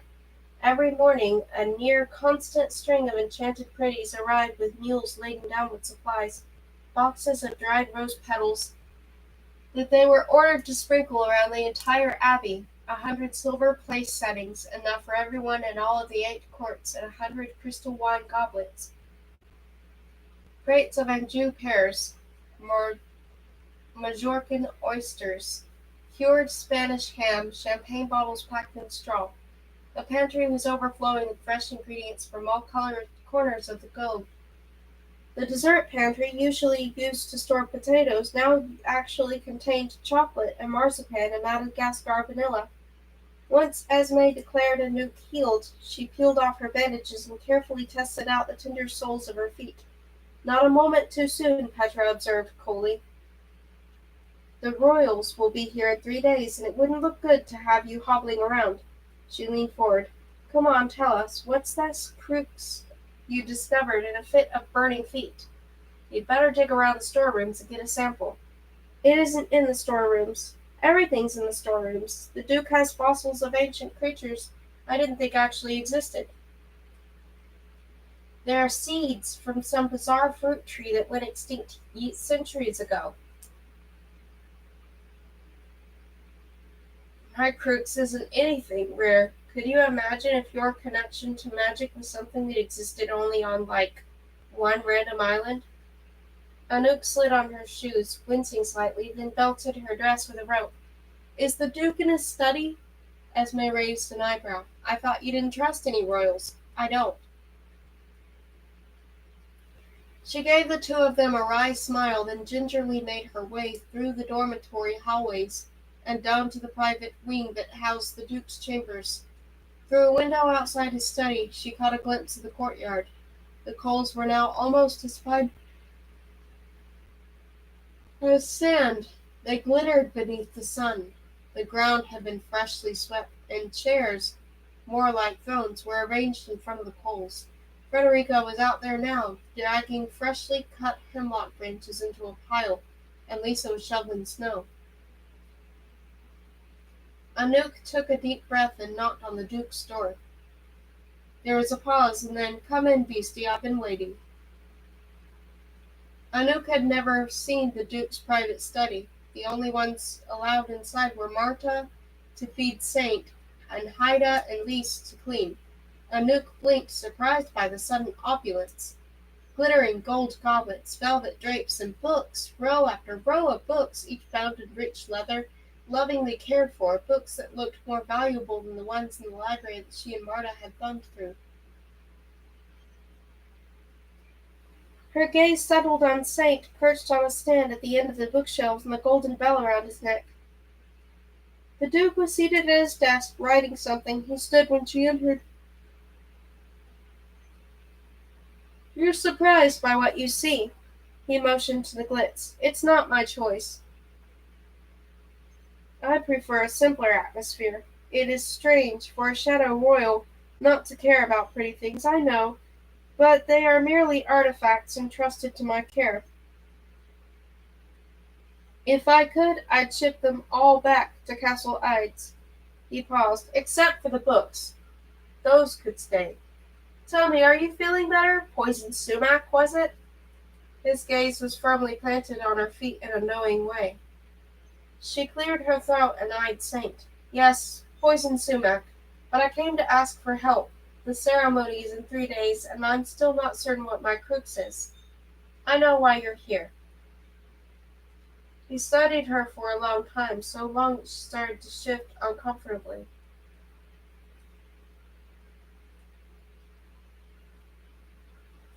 And then he sighed and rubbed the bridge of his nose. Sooner or later, every acolyte comes for help. Had Petra come?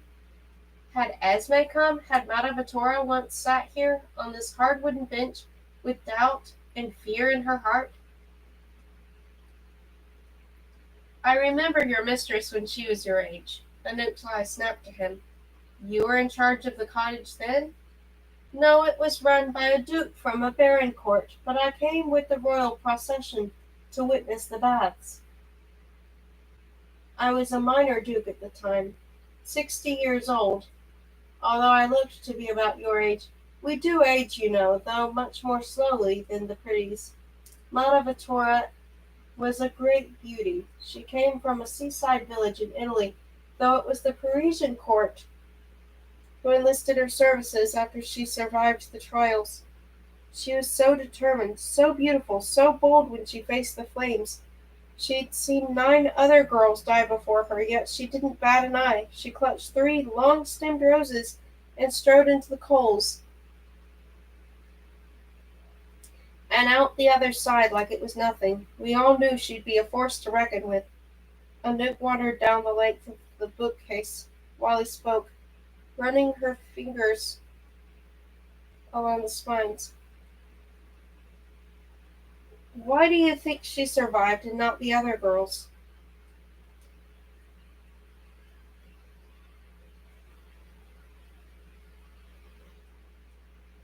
The simple answer is that she found her true crooks. But crookses are deceptive. They're only a symbol. There isn't any inherent magic in them. Does it matter if a girl walks into the flames holding an acorn or a feather? Not exactly. The coals don't evaluate whether or not you found your true crooks. They determine whether you found your true connection to yourself. You must believe you found your crooks. Anouk reached the end of the bookshelf. Saint's perch was just a few feet away. The falcon was hooded and asleep, as best she could tell. The bells sparkled in the light of the study. She wasn't a kind person, Anouk said. Heavens, no, she was a monster even as a young pretty. But the Coles didn't care if a girl was good or bad. He motioned to the book she was inspecting. These volumes were written by the original royals. They deal with the morality of magic. A complicated thing. It isn't like the morality of the pretty world. Magic doesn't reward one for good deeds, and it doesn't punish one for being bad. It's far more complex than that. It could take 10 lifetimes to understand it. She saw Saint out of the corner of her eye. You've read them all? Each one 100 times. She glanced at the door anxiously. She needed to stall for some time. She blurted out,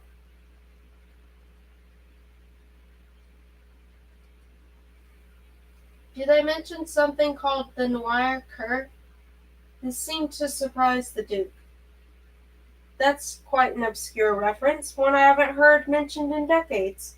It happened thousands of years ago, at the time of the Snowfire Court. Few royals today know of the Noir Cur. How does a beastie know of it? She sneaked another glance at the door. Something I heard Madavitora say once. He gave her a doubting look. You have greater concerns than an ancient force. You came for my advice, did you not? A knock finally came, sharp and insistent. Anouk let out a long breath of relief. The Duke grumbled but strode around his desk, adjusting his red cloak to answer it. Petra was on the other side, staggering under a crate of fresh oranges. "Ah, these just arrived," she said. "Where do you want us to put them? The pantries are full, and there's a family of rats in the kitchen. I'm afraid if I leave them out, the rats will eat them." He made a dismissive gesture toward the hallway. "Put them in the kitchen. I'll whisper away the rats." "Thanks, and you're a clever girl, Petra. You can figure out where to put some fruit." He closed the door and rubbed his nose, then turned back to Anouk and dropped his hand, looking almost as though he'd forgotten she was there. Then he said, "You asked me about your crooks."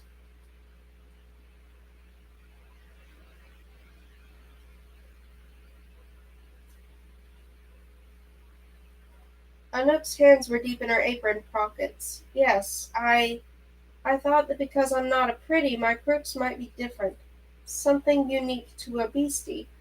Maybe a bit of Beau's fur?" She couldn't read the odd expression he gave her, but after a long time he took off his glasses. It sounds like you don't need my advice after all. He opened the door, clearly dismissing her. She was all too happy to hurry out. She ran to the cellar, taking the stairs as fast as her tender feet could handle, and threw open the door to little Beau's cell, wrapped her arms around the dog. He sniffed in her pocket, and she took out the bell she'd stolen while Petra distracted the Duke.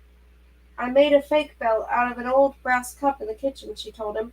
I put that around Saint's neck instead of this one. We have to hope the Duke doesn't notice before the baths. In the faint light of the cellar, the bell glowed with soft green light. Little Beau let out a low whine. Anouk sighed. As tempted as she was to swallow it down to regain her magic, the Duke would know instantly that she'd broken the rules. Besides, Renard had made it clear that magic wouldn't protect her for the cold baths. Everyone else's crooks is something from the pretty world, she mused, but I'm not of the pretty world, so why would my crooks be? My crooks is of the Haute. It's something magic. She carefully stowed the bell in her pocket, then clipped off a little bit of little Beau's fur and tied it with thread. She would use it as a fake crooks. Little Beau nosed her jacket again and looked at her with big eyes, letting out a heavy breath. Over the next 3 days, the cottage was a flurry of activity.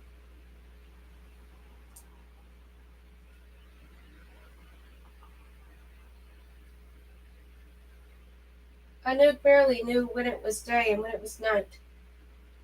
The royal procession was due to arrive at any moment, and the acolytes were kept busy preparing the guest rooms with fresh linens and sprinkling the requested rose petals everywhere.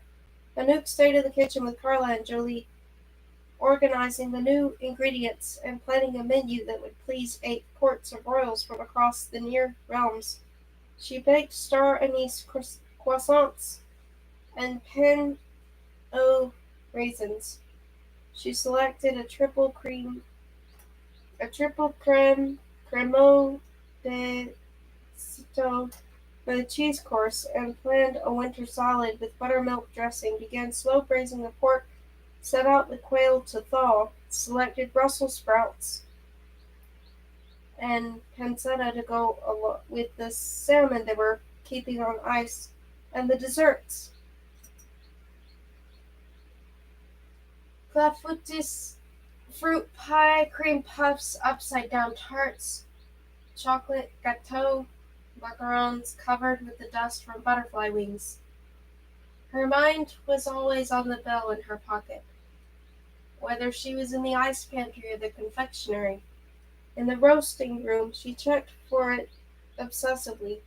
In the canning room, she was so distracted she didn't see the shadow looming outside the door, or the shovel that came rushing out of the darkness and slammed into the back of her head. She blinked awake, coming into a blurry kind of awareness. The back of her head stung. She touched the area and her fingers came away bloody. Someone was dragging her. The person pulled her down a hallway she didn't recognize until she smelled the reek of goats. She was in the cellar. She tried to lift her head, but a bolt of pain shot through it. The hard ground bruised her neck, ripping her muslin dress to tatters, but whoever was dragging her didn't seem to care. She squinted through her blurry vision until a storm cloud of black hair, became clear. Frederica, let me go! She kicked, but Frederica's grip on her ankles was firm. No amount of twisting or kicking freed her. She heard fabric tearing on the floor. Frederica dragged her down a stone step, and her head smacked it, sending a starburst of pain across her vision. When the stars cleared, she found herself in the goat pen. There was a lantern on the milking table and a knife. Anouk scrambled on her hands and knees in the mud. The smell of goats was overwhelming. From the next stall, little Beau started barking and scratching at his locked door. Frederica picked up the knife with one hand and the lantern with the other. "What are you doing?" Anouk cried, cradling the back of her head. "The royals will be here any moment. Is this about the odds? 1 in 10 surviving? Hurting me isn't going to help you." "It isn't about the odds. I need my crooks before the ceremony." "Poppy seeds?" Anouk felt dizzy. "There are some in the storerooms." My crooks isn't poppy seeds." Frederic looked at her own reflection in the knife blade. "I knew my crooks as soon as you arrived. The night before, I had a vision of a girl climbing a vine, and then there you were. So, the vine? That's what you want? Let me get my jacket. It's right in that stall. I have more seeds in the pocket. That's not what I need. Anouk's stomach plunged. The cold mud was starting to make her teeth chatter. She could taste blood deep in her throat. The whole back of her neck felt tender, as if something were broken and her ribs were just as sensitive. If not the vine, I dreamed of a girl who could wield magic. It's a simple idea. If I take blood of something that changed from hot to pretty, and if I carry it upside down into the flames, then the opposite will happen to me. I'll go from pretty to hot. I'll become a witch.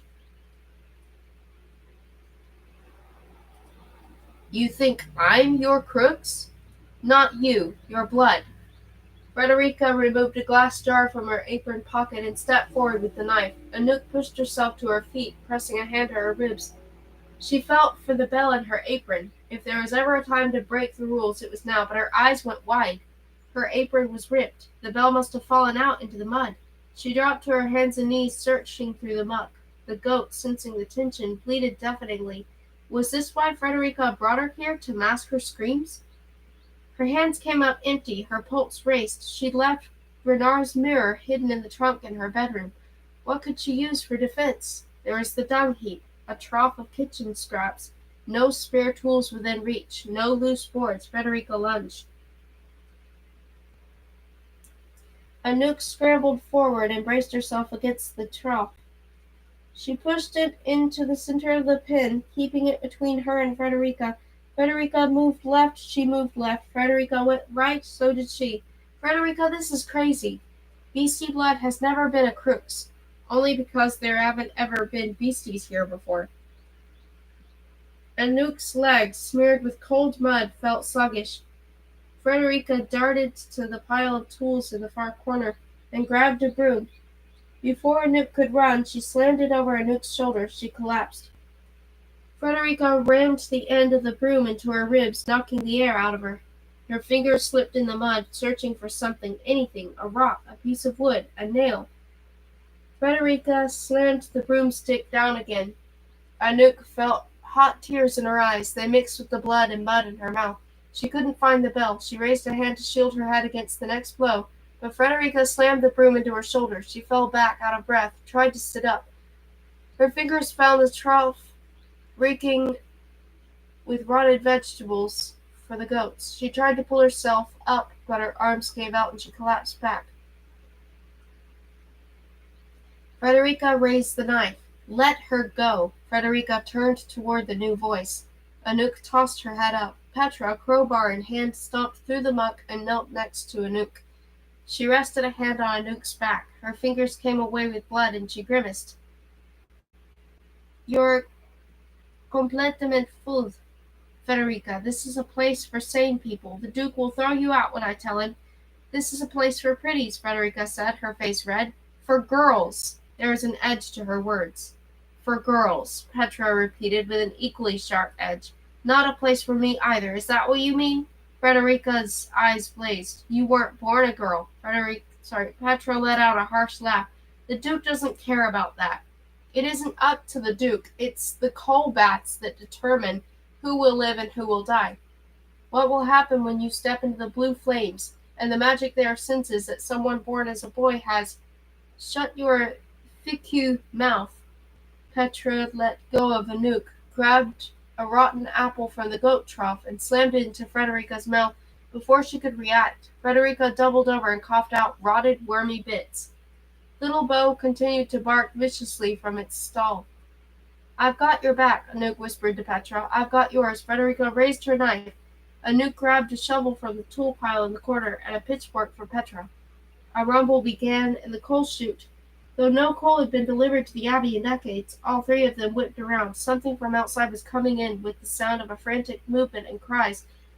Before anyone could close the coal chute door, a storm of wings rushed in. Birds! There must be hundreds. Crows, ravens, falcons, even a few owls, their eyes round and yellow. Anouk clenched the shovel. shovel, staring, transfixed. The birds circled the goat pen, flapping their sharp wings, calling their deafening cries. Frederica ducked to cover her head, and then as soon as they'd come the birds circled and poured out through the coal chute again, leaving the goat pen in a thunderous silence. Anouk dared to raise her head again. The sound of the calling came from high above, and they looked upward. "They've moved on to the courtyard," Petra said, tracing the sound from room to room overhead. "And there, now it sounds like they've moved to the great hall." The shrill whistle of the Duke Caroling's falcon call pierced the din, and Frederica jumped as though she was conditioned to respond to the whistle just as his birds were. Muttering a curse, Frederica sheathed the knife in her apron. "I have to have a crooks before tomorrow." Petra, blood trickling from her lip, waved her toward the stairs, "where there'll be no murder today, so laissez faire foot." Frederica gave them a long, unreadable look, then turned and climbed the stairs. Petra snorted. Anouk fell to her knees, dug through the mud, and sighed in relief as her fingers at last closed around something small and hard.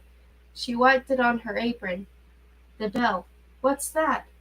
Petra asked. "Nothing." She pushed herself to her feet. "Those crows," she coughed. "I recognize them. They belong to Renard." "What does that mean?" "The royals are here." Petra cocked an eyebrow. "From Paris?" Anouk shook her head. "From all the realms."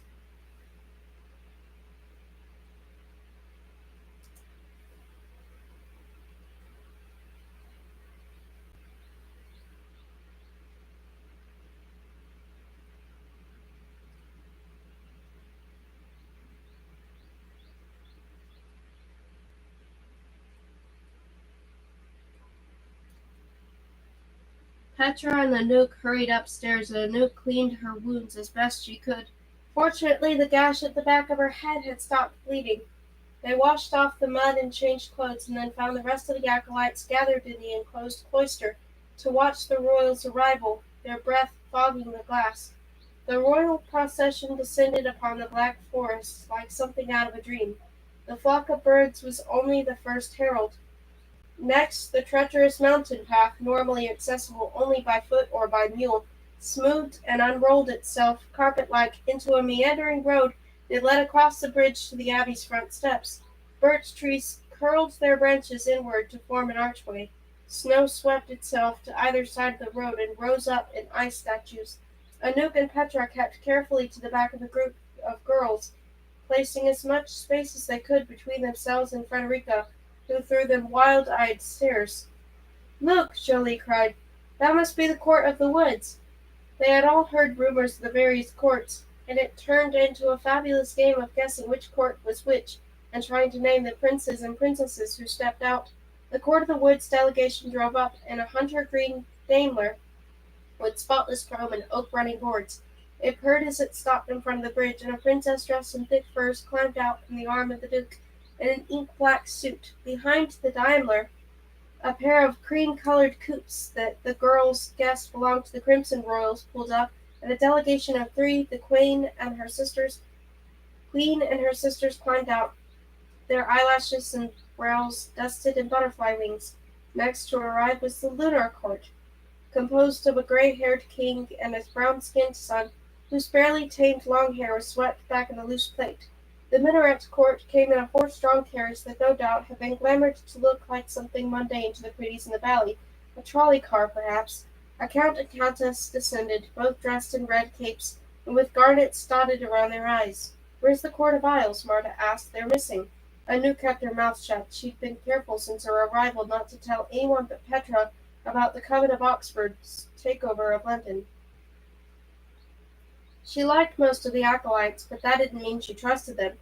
They were all willing to risk their lives for magic, and it wasn't a stretch to think they might try to seek favor among the Haute by warning the Oxford witches that Anouk and Renard were planning their downfall. A fleet of silver motorcycles that could only belong to the reckless Baron Court arrived, and the missing London royals were forgotten.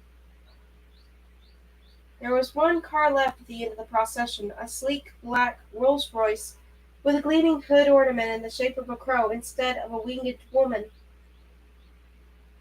Anouk drew in a breath.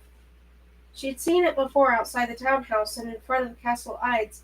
The door opened and there he was, Prince Renard, dashing in his frost-grey suit and crown of golden briars. A few of the acolytes sighed. He limped only slightly. If you didn't know his right leg was made of stone, you might not even notice. Two lesser Parisian royals accompanied him. A young black man wearing a hat shaded his face, and a preteen girl in a silver gown and glass slippers with polished black claws affixed to each of her fingernails. She bore an uncanny resemblance to Countess Quine, who had been dead for months, and whose body, as far as Anouk knew, was still at the Chateau de Millefleurs, decomposing in the rose beds. She hadn't known that Quine had a daughter, but the royals valued family only as far as lineage. It was entirely possible that the girl had wanted her mother dead as much as Anouk had. I thought Prince Renard's entourage would be twice that size, Sam mused. Anouk felt a stab of guilt. It would have been twice that size if Anouk hadn't killed the other members. Jolie let out a long sigh and stroked her braid dreamily. Seeing the glittering princes and princesses setting their fine shoes on the abbey grounds only highlighted how bleak their home truly was. Bare floors, dust and cobwebs, the eternal winter. Anouk glanced again at Frederica. A bruise was blooming on the girl's left temple, although it was mostly hidden by her hair.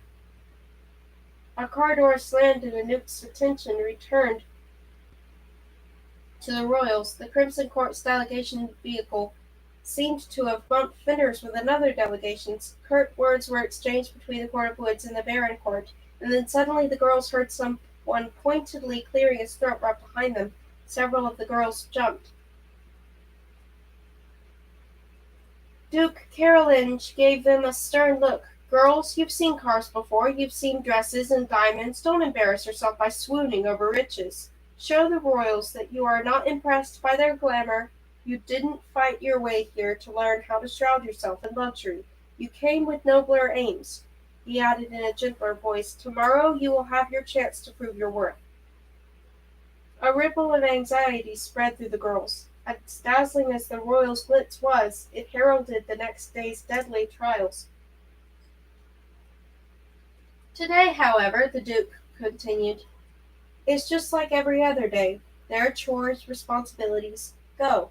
He barked the command, and the girls leaped to attention. Do a final check of the guest rooms. Freshen those rose petals. Glasses of champagne waiting in each room. Anouk! He rested a heavy hand on her shoulder. She flinched, all too aware of the bell hidden in her clasped palm. They'll expect perfection from tonight's Eid feast. Her shoulders relaxed when she realized he was talking about her cooking. They'll have it, not that they deserve it. His black eyes held hers for a long second, and she felt her cheeks burning as brightly as the stolen bell. She threw herself into a long, sweat-soaked afternoon over the kitchen stove. Sam and Carla were abuzz with gossip as they helped her chop and peel. They discussed which royal lady wore the loveliest dress, which had the most enviable shoes, which young men they'd sneak into a closet with. If anyone knew about Frederica's attack that morning into the goat pen, it was forgotten and eclipsed by the royals' arrival. While preparing the courses, Anouk stole glimpses out the kitchen windows, but she never caught sight of Bernard. He was likely in one of the elegant upper chambers with the other guests, sipping something sweet, speculating about which girl might survive the baths. She wondered if he'd told the other royals about her, the beastly girl he'd bargained with, or if their deal was a secret. While the souffle was baking, she grabbed the leftover ham scraps and stole away to visit Little Bo. When she reached the bottom stair, she made out a figure kneeling in the mud in front of Little Bo's stall. She slowed, uncertain, the memory of Frederica's ambush that morning still fresh. She grabbed one of the shovels, but from the clothes she could tell that the person was a royal. He was whispering something too low for her to hear. She curled her fingers around the shovel handle. If he tried to hurt Little Bo, excuse me, monsieur. Her words were hard. The man turned. She couldn't see his face in the shadows, but she recognized the hat. It was the Baron who'd arrived with Renard. He took a step into the lamplight. Anouk's throat went tight. It was a face she hadn't expected. She was used to seeing his face dusted with potting soil, not rouge. Luke? Her voice was breathy, uncertain. She felt as though she were seeing a ghost. Then he grinned, and the spell broke. Dust Bunny. Luke! She dropped the shovel, stumbled toward him, and tripped over a basket of eggs, but he caught her before she fell. Laughing, she ran her hands over his arms and the sides of his face. You're here! You! I came with Renard from Paris. But you were a mouse? Don't remind me. You changed me back 6 weeks ago. I've been at Castle Lights with Vigo and the goblins, keeping them company. Yesterday, Renard handed me these pretty clothes and said we were taking a trip to the Black Forest. You can imagine my surprise, which was even greater when he explained he'd made a deal with you that my humanity was the prize. Anouk shook her head, confused. But I saw you just this morning in an enchanted mirror. You were still a mouse in a cage.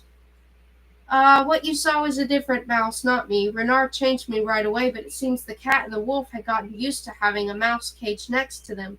It kept them from wanting to kill each other. So Renard had the idea of putting a regular mouse in the cage to distract them. Anouk groaned. He might have bothered to send me a message. I spent weeks thinking he'd backed out of our deal, thinking you were still trapped. Luke rested his hands on her shoulders. It's okay, it's me, and I've missed you, Dust Bunny. I came down here as soon as I could slip away from the Royals because I knew that wherever Beau was, you'd be nearby. Anouk, you can't be seriously considering undergoing the coal baths. She lifted her chin. I'm here, aren't I? Of course I'm serious. He muttered something under his breath. You must have hit your head. You can't trust the prince. She dropped her voice. He claims he's tired of ruling. He's agreed to give up his power and put it in the hands of other orders, even to let the pretties make some of their own decisions. Luke gave her an odd look. Look, I don't trust him either, but we're facing the same threat, and in a sense that makes us allies. Have you heard what's happening in London? Luke's face turned grave. Yes, it's all the talk in Paris. As soon as Renard turned me human, I heard it on the lips of every lesser royal. It's all over the scribeboard wires, too. Double moons, black rainbows. Apparently, when it first happened, the pretties in London panicked. The witches cast a spell to convince them it was only an optical illusion caused by low-lying pollution. Still, the Hope is worried. They've never seen anything like this before. That's just it, Anouk insisted. There has been. I found something here in the cottage library. The books are old, but the few pages I could salvage made reference to plagues that aren't so different from the ones happening now. Gray rainbows instead of black ones. 3 moons in the sky instead of 2. Rainstorms of worms instead of toads. All of this happened 500 years ago all across Europe, from Dublin to Prague. These plagues occur whenever the balance between technology and magic is upset. It's referred to as the Noir Cur, or the Dark Time. Someone must have erased it from all the modern royal records, but whoever it was overlooked the cottage library, and the Duke has more books in his private collection. But I'm not allowed in. You've broken into locked libraries before, why don't you use a whisper? She haltingly explained to him what had happened with her arrival and the saint's spell. Luke's face turned very grim. Anouk, you've been here this whole time without your magic? She nodded reluctantly, then thrust a hand in her fresh apron and pulled out the bell. She smiled. A few days ago I stole it back. I'm going to carry it into the flames with me. That's your crooks? Are you sure? The odds of survival are 1 out of... I know. Her fingers closed over the bell as her smile disappeared. Alors, don't remind me. The bell, for crooks, would keep her alive, but she didn't want to think about what that meant for the others. Petra, Esme, Marta, Jolie, Carla, and Sam, Haida, and Lise. Even Frederica, if she lived, odds were the others wouldn't.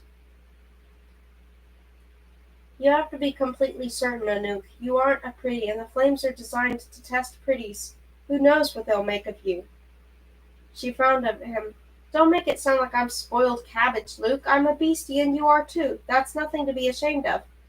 Of course not, but it isn't enough to protect you from the fire. She shoved the bell in her pocket. I'm certain, Luke, I promise.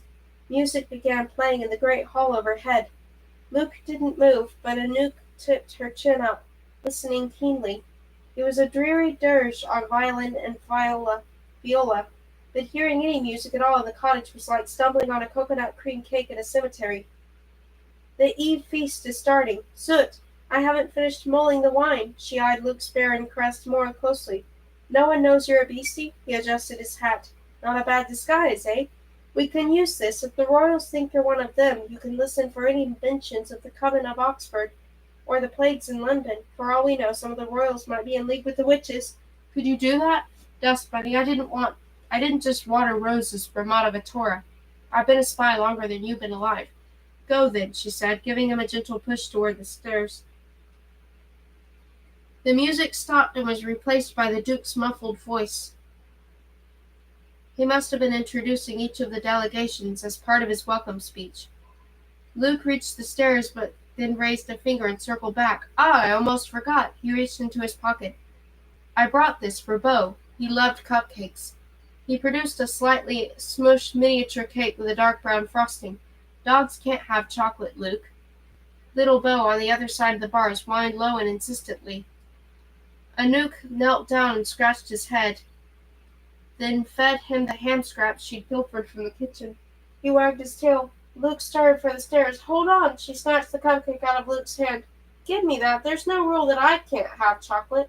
She took a hefty bite, and for a wondrous but too brief second, she leaned against the stairwell and savored the taste. She finished it, then dusted off her hands. Right. Now we can face the most powerful people in the world.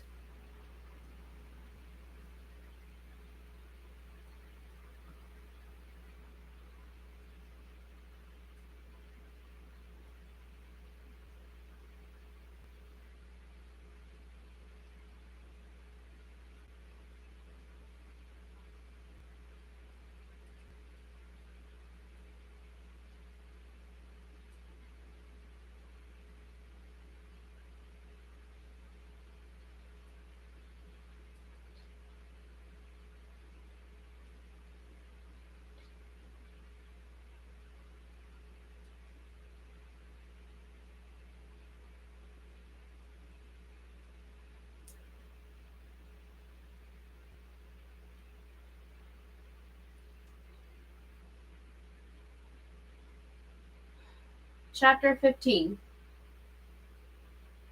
The Eve feast transformed the normally bleak great hall into a banquet room from out of a fairy tale. In lieu of musicians, royals summoned music from the elements, piano from the snow hitting the windows, timpani from the stones made up the church walls, violin from the flames-licking hearth. Delicious smells rose from the serving dishes Anouk and Jolie and Carla had brought out from the kitchen, cinnamon and pineapple, orange and nutmeg. The twin dining tables, so rough-hewn that the girls got splinters while eating their porridge, were now draped in shimmering gold lace that caught the candlelight. The royal soft chatter, flowing in and out of a dozen earthly and magical languages, was pierced by laughter. The antler clock in the nave had changed its carvings to show directions of fir boughs and stags. The Parisian court had the center of one of the tables, next to the Crimson Court princesses, one of whom kept purring in Renard's ear, her long red fingernails tracing small circles against the sleeve of his suit. On Renard's other side, Quine's daughter sipped watered-down wine, looking bored, waving a black-clawed finger in and out of the candle flame before her. Luke was seated across from Renard, next to a trio of empty places that should have belonged to the Court of Isles from London and that was marked with their crest of obsidian and diasporite. This makes me think of your story, Anouk whispered in Luke's ear as she served him a fat slice of blackberry pie. The Northland Maidens. He raised an eyebrow. The Northland Maidens was a tale of 7 beautiful girls selected each year by the village priestess in a land where the sun never set. There was a grand feast in the girls' honor with plum wine and venison steaks, the lion's share of the village's winter food stores. The girls' cheeks and shoulders were dusted with tinted sugar, and they were draped in garlands of fur. The villagers took turns serving them. At the end of the feast, the 7 girls were thrown into the sea with the appease the ancient gods. Luke's dessert fork hovered over the pie. That's a bleak comparison, Dust Bunny. Anouk nodded toward the other acolytes serving the royals wine and dessert. But accurate. Tonight a feast, tomorrow some of us will be dead. Bitterness filled her mouth, and she swiped the fork from his hand and stole a bit of pie. The taste of dark berries and butter lingered on her tongue. At least in the story, the maidens were the guests of honor at the feast. They didn't have to be the servants. She jerked her chin at the Crimson Princess, flirting with Renard. Do you think they suspect they're dining with A beastie? You think they'd all be sitting here if they did? He took the fork back from her pointedly and dropped his voice even more. Listen, do you really believe Renard will give all this up? This glamour? This power? Across the table, the princess kept purring in Renard's ear. A drunken smile teased the corner of his lips, but it didn't match the sober look in his eyes. I think there could be more to the prince than we know, she said noncommittally. In truth, the pie was sitting like a heavy stone in the pit of her stomach. The feast did feel eerily similar to one for the ill-fated Northland maidens. The end of the feast didn't mean certain death in a watery grave to appease ancient gods, but still her odds weren't good. Then again, when had her odds ever been good? She'd defied the odds countless times. She'd survived Montezola's machinations. She'd battled topiary soldiers and marble ladies. She'd faced a frozen death in the Black Forest and lived. She touched the outside of her dress, feeling the lump of the bell for reassurance. She became aware of a sense of being watched. Across the table, the prince and princess, with the red nails, was entwining her fingers with Renard's, whispering something into his ear, but Renard's eyes were fixed on a nook. She tipped up her chin, but put plates and cutlery on a silver tray and took it back to the kitchen. She could still feel his eyes on her back. Was he also thinking of the unlikely odds, wondering if he'd placed his bet on a poor choice? Her mind was so absorbed with the story of the 7 sacrificed girls that she didn't register the sound of shoes scuffling in the ground as she passed the confectionery. She squeaked as 2 hands tugged her into the dark pantry and shut the door behind her. The silver tray slipped from her hands, and she cringed, awaiting the crash of broken plates and cutlery. But there was only silence. And then, Insidier flame. The voice was like crackling coals, a voice she knew. A flame sputtered to life in the palm of Prince Renard's hand. It threw back the shadows and lit up both their faces as well as the shelves, normally bare but now laden with chocolate bars and flour sacks and tins of marzipan. She glanced down. The silver tray, with its spilled plates and cutlery, floated 6 inches from the floor. "Magal Doucier," he whispered, and the silver objects rested themselves on the ground as quietly as an exhale. Anouk realized she had been holding her breath. "That's a pretty trick," she said in a low enough voice that they wouldn't be overheard. The flame lit up a smear of pastel blue on his bottom lip, the powder he'd swallowed to cast the whisper. On instinct, she reached up and wiped it away. His head turned slightly, following her finger. She jerked back her hand. "You had powder on your lips. It was bothering me," she swallowed. "Always the maid, I guess." Her cheeks were warming. She started to pick up the fallen tray, but to her surprise, he cupped her chin and smoothed his thumb over her own bottom lip. "And you have pie on yours." He licked the smear of blackberry pie off his thumb. "It doesn't bother me." For a moment Anouk was caught in the spell of aroma surrounding them, spices and peppermint and warm flaky crust, smells that she'd missed. Hard to believe that just steps away were the cold dreary hallways of the Abbey. She cleared her throat. "And why exactly have you abducted me to the dessert pantry?" His teasing eyebrow fell and the look in his eyes grew serious. "Luke told me you found information about the coven." Curls of frigid air were drifting in from a crack in the door. Anouk shivered, wishing she could regain the spell of simpler times, warm, sugary delights. Not about the coven exactly, but about the source of their magic. The Noir Cur. Have you heard of it? He shook his head, then stopped as if he were remembering something from centuries ago. Maybe. It's an ancient time, the dark time, when plagues like what's happening today were common, when the balance between magic and early forms of technology was even more unstable than it is now. The Duke has books about it in his private library. Tomorrow everyone will be distracted during the coal bath trials. You and I can't go missing. Our absence would be noticed, but not Luke's.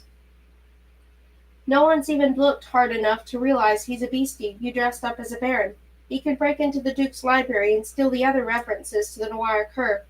If we can figure out the source of the coven's magic, maybe we can stop it." Renard nodded.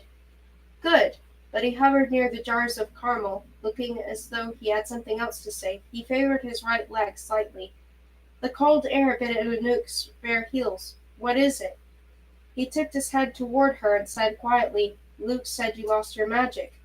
She sucked in a sharp breath. "It was taken. Regardless, it's a problem. It changes things." He paused and then confessed, "I don't think you should undergo the baths tomorrow. It's too much of a risk." "Don't worry, I have it back, in a sense. It's my crux, in the form of Belle. I'm going to carry it into the flames in the morning." He studied her carefully. "Are you sure?" She gave him a hard look. "Is this just you trying to get out of our deal? Luke in exchange for Vigo and the goblins? Hunter Black when I become a witch? Cricket for marrying you? I've kept up my side so far. The other beasties, Anouk, forget the other beasties. You can have Hunter Black. You can have Cricket. Come back with me now and I'll change them before your eyes. Our bargain is just a silly game. Don't you see that? I'll concede if it means you don't risk killing yourself." When she stared at him blankly, he added, "Every girl thinks she's found her crux. Every girl has some vision or dream. Every girl steps into the flames thinking she'll be the one to walk out the other side. You say you're sure, but you can't truly know." The smell of cinnamon was starting to burn her throat. She rested a hand on her chest, taking slow, deep breaths. "What about the Coven of Oxford? I can't defeat them without strong magic. Witch magic. Otherwise, what does it matter if Cricket and Hunter Black and Luke and Beau are human or not? We won't be human or animal or anything if the Coven takes over Paris." Renard hesitated a second too long. His hand drifted to the too smooth place on his neck, below his ear, where he'd been nearly cut in half. When he moved his hand down his torso, as though tracing the injury. "We'll find another way." She grabbed his hand. "What other way? You said it yourself. You need me, and you need me to be more powerful than the witches. The only way for me to do that is to undergo the cold baths. The other beasties can't do it. They can't cast whispers as well as I can. If the Coven takes Paris and the near realms, we'll flee to the far realms. The Coven will spread there too. It's just a matter of time." He cursed in a mix of French, the Silentian box, and a language so ancient Anouk had never heard it before. He let go of her hand. "Fine. Kill yourself if you're so determined to die." "I'm not going to die." She balled her hand into a fist. "Why do you even care?" His eyes smoldered in the shadows. "I've known princesses. I've known queens. I've never known anyone who was meant to be a monster but who baked pies instead, who danced with goblins, who loved a witch, who never hated a single thing in the world, except me, perhaps." "I don't hate you." "Well, wait until we're married." He paced in front of a sack of marshmallows, dragging his right leg slightly, then turned sharply toward her. Impulsively he took her face in his hands. Then he pressed his lips to hers. The pantry went dark. The flames in his palm had been extinguished by their touch. Surprised, she leaned back against the racks of pudding pies. Cherry, pecan, chocolate cream, the rich smells made her light-headed. Renard put his hand on her waist and deepened the kiss. His fingers pulled gently against the fabric of her dress, inching her closer. She reached a hand out thoughtlessly to touch his jaw. He let out a small sigh and kissed her again. Had she gone mad? Every royal in Europe was mere steps away. Luke was just beyond the door. Beau was in the cellar, even if he was currently a dog. But Renard's lips tasted of powdered sugar. She'd missed such little comforts. The flavor of something sweet, the touch of another person. She pulled back abruptly. The pantry was so dark that she couldn't see his face. What was that for? He whispered another flame to light in his palm. There was an edge in his eyes again, that arrogant mask the royals wore to hide what they truly felt. But as the flames danced in his hand, the mask slipped a little. "In case I don't get another chance?" He closed his fist, extinguishing the light again. She heard uneven footsteps, and then the door swung open and he disappeared back into the feast. The door shut behind him. In the dark, Anouk sank onto a lumpy bag of flour. She gently touched her lips. They still tasted like powdered sugar. Chapter 16. That night, Anouk tossed and turned in bed. It was likely that every acolyte in the cottage was lying awake, wide-eyed, minds heavy with what the morning would bring. Only the royals, in their sumptuous guest rooms, on the upper floor with their bellies full of Anouk's souffle au fromage, would be getting a sleep. For them the cold baths were little more than a game. Anouk imagined them as spectators, betting on racehorses, watching some girls die and others live, distressed only by their failed wagers. To beings who had lived for centuries, what were a few more dead pretties? At dawn the 10 acolytes kept their heads low as they filed downstairs to the bath-house, where enchanted pretty servants who had come with the royals bathed them in herb warm water, rubbed them with sweet almond oil, and gave them stiff grey robes woven from Icelandic sheep's wool to wear. Anouk tugged the coarse fabric over her head. A pretty fastened a crimson sash around Anouk's waist. Anouk ran her hands over the fabric, thinking once more of the Northland maidens. Matazola wouldn't have been caught dead in plain wool. Petra muttered to Anouk, I guarantee she found a way to line her robe with silk. They began the procession back up the stairs, their bare feet quietly scuffling on the steps. Anouk stared numbly at the back of Petra's messy strawberry braid. Duke Carolinge was waiting for them. He threw open the nave doors to the cloistered courtyard. Anouk shivered, shielding her eyes from the light, and hung back. A cold breeze siphoned off the warmth from her bath. It was a bright but grey day, threatening snow, never a joyful place. The courtyard was usually full of frozen mud puddles, a few scrawny chickens pecking the ground, and Frederica doing push-ups. Now the bed of coals was here, powder fine and raked to perfection. Wooden planks were laid out over the mud beneath the aster tree. The other girls were already in the middle of the courtyard, lining up by height. Esme was at the head of the line, Haida next to her, then Marta, then Petra. Anouk was next to Petra, followed by Lise, Jolie, Carla, and Sam at the end. Frederica should have been in fourth place in front of Petra, but she wasn't with the others. Anouk frowned. Before she could think, a hand shot out of the shadows and pain blasted through her side. She held in a cry. The ache felt like a spear straight through her ribs. It isn't personal, Frederica whispered, leaning out of the shadows, but I need my crooks. Frederica dug the blade deeper into Anouk's side. Anouk fell against the doorway, breathing hard.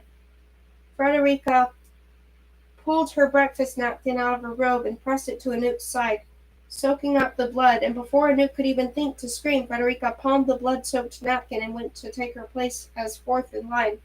Anouk clutched at the doorway. The pain in her side was like a fire.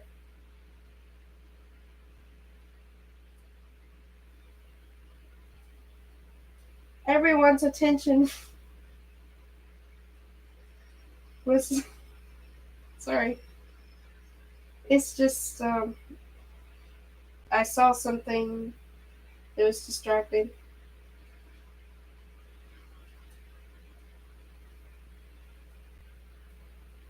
Everyone's attention was on the other 8 acolytes lining up in front of the bonfire. No one had seen her and Frederica in the shadows, but now Petra was standing on her on tiptoe looking for her.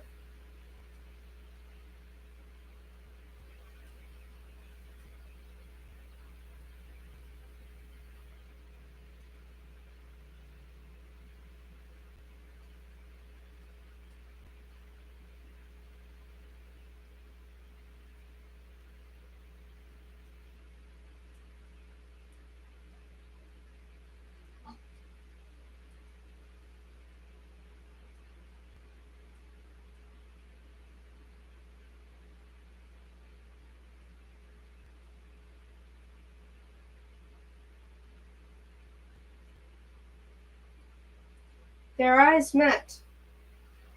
Petra gave her a questioning look. Anouk sucked in a breath. She adjusted the folds of her robe to hide the wound. If Renard or Luke saw the blood, there was no way they'd let her go through with this. Weakened and bleeding was far from ideal, but they hadn't seen her vision the night of the firewalk. A wound didn't matter, not as long as she had the right crooks.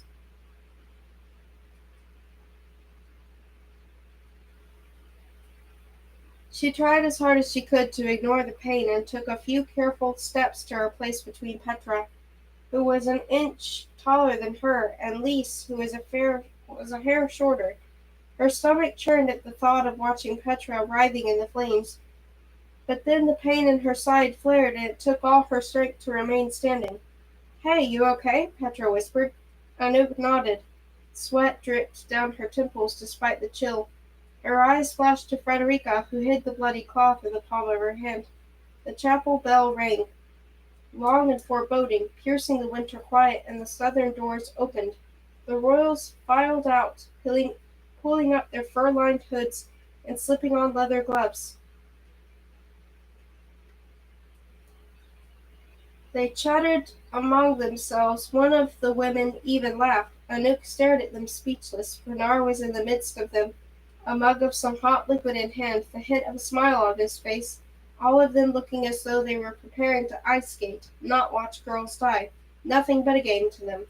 Luke at least wasn't among them. Anouk glanced up at the Duke's library.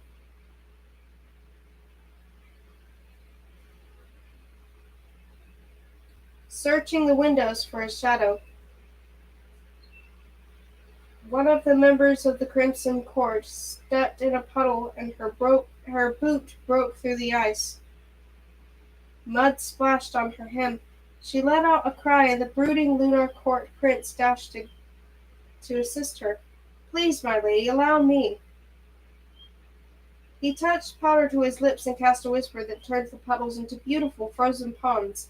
Not to be outdone, the court of the wood delegates turned to the four corners of the cloisters and summoned roaring bonfires that chased away the worst of the cold. Then they all took their seats, sipping hot drinks.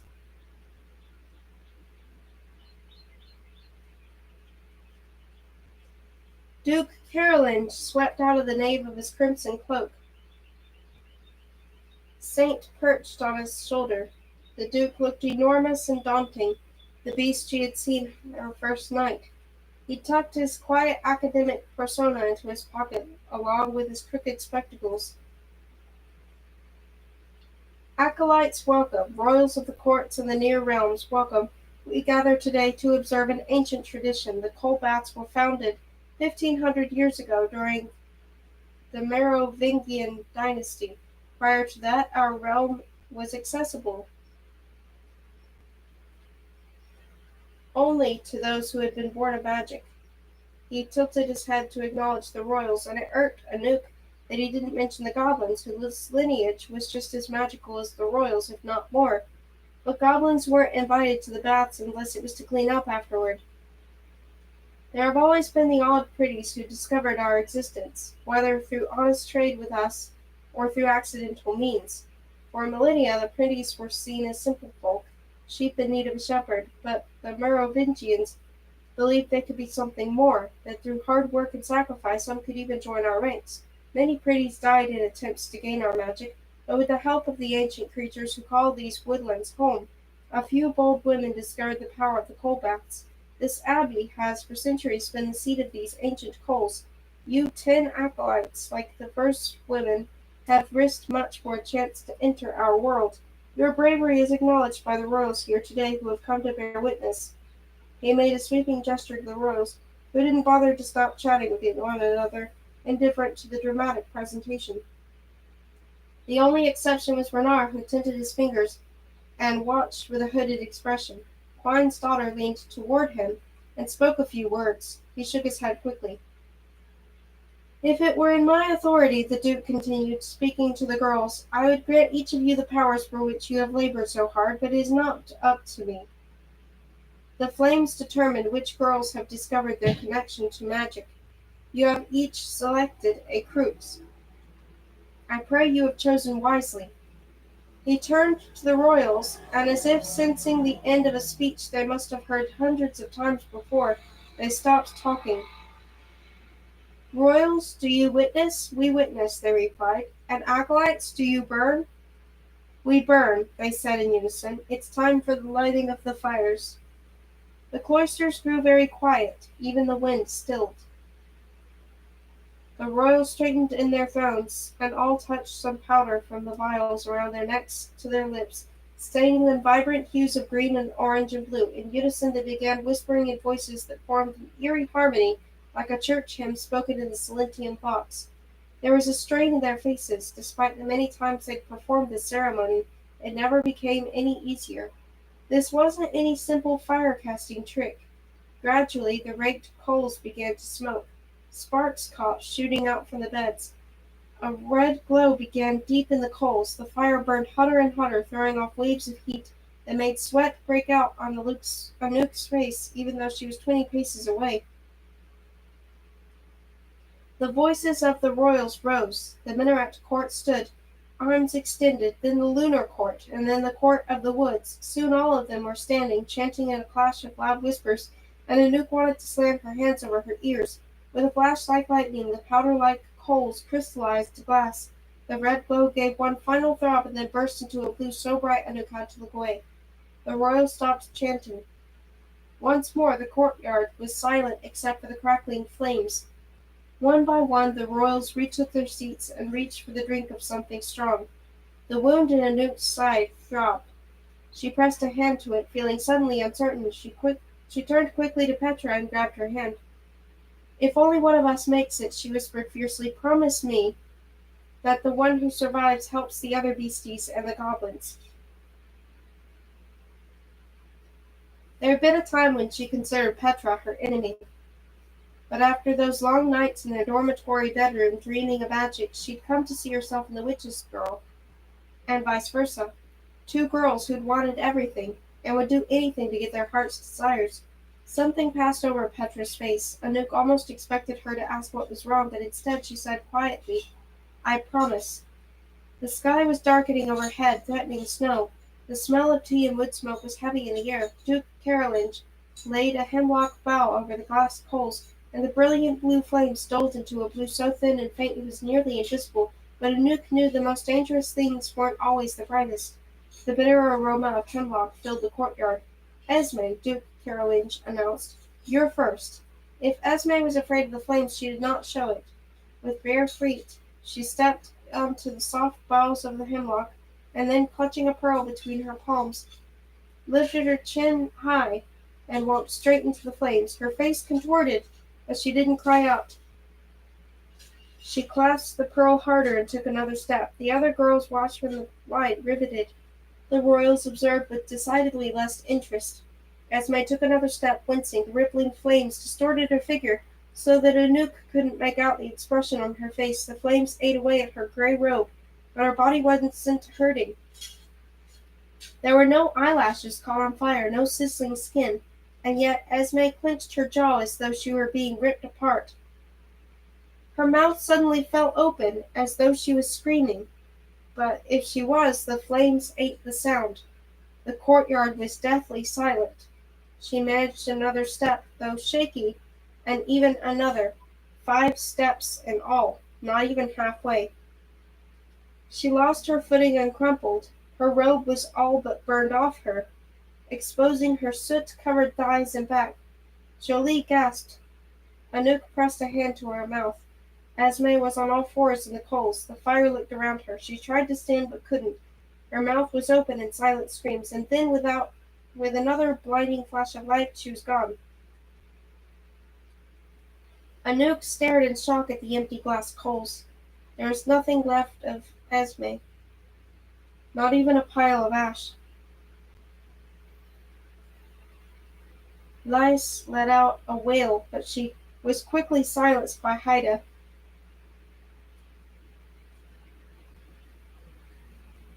The royals turned away, disappointed and bored, and Anouk caught one of them saying something about a bet. Duke Carolinge stoically turned to the line of girls. "Haida, you are next."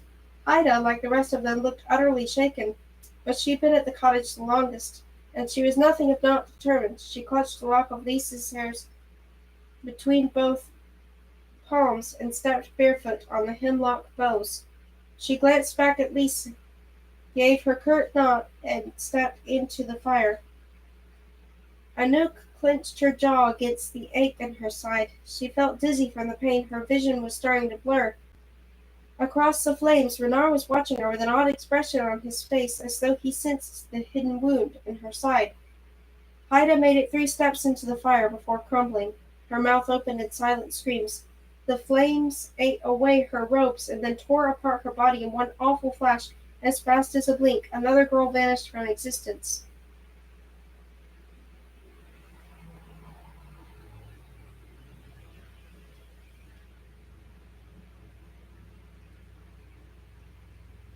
Chapter 17. Esme, Haida, Marta. All of them were gone after taking only a few steps into the flames.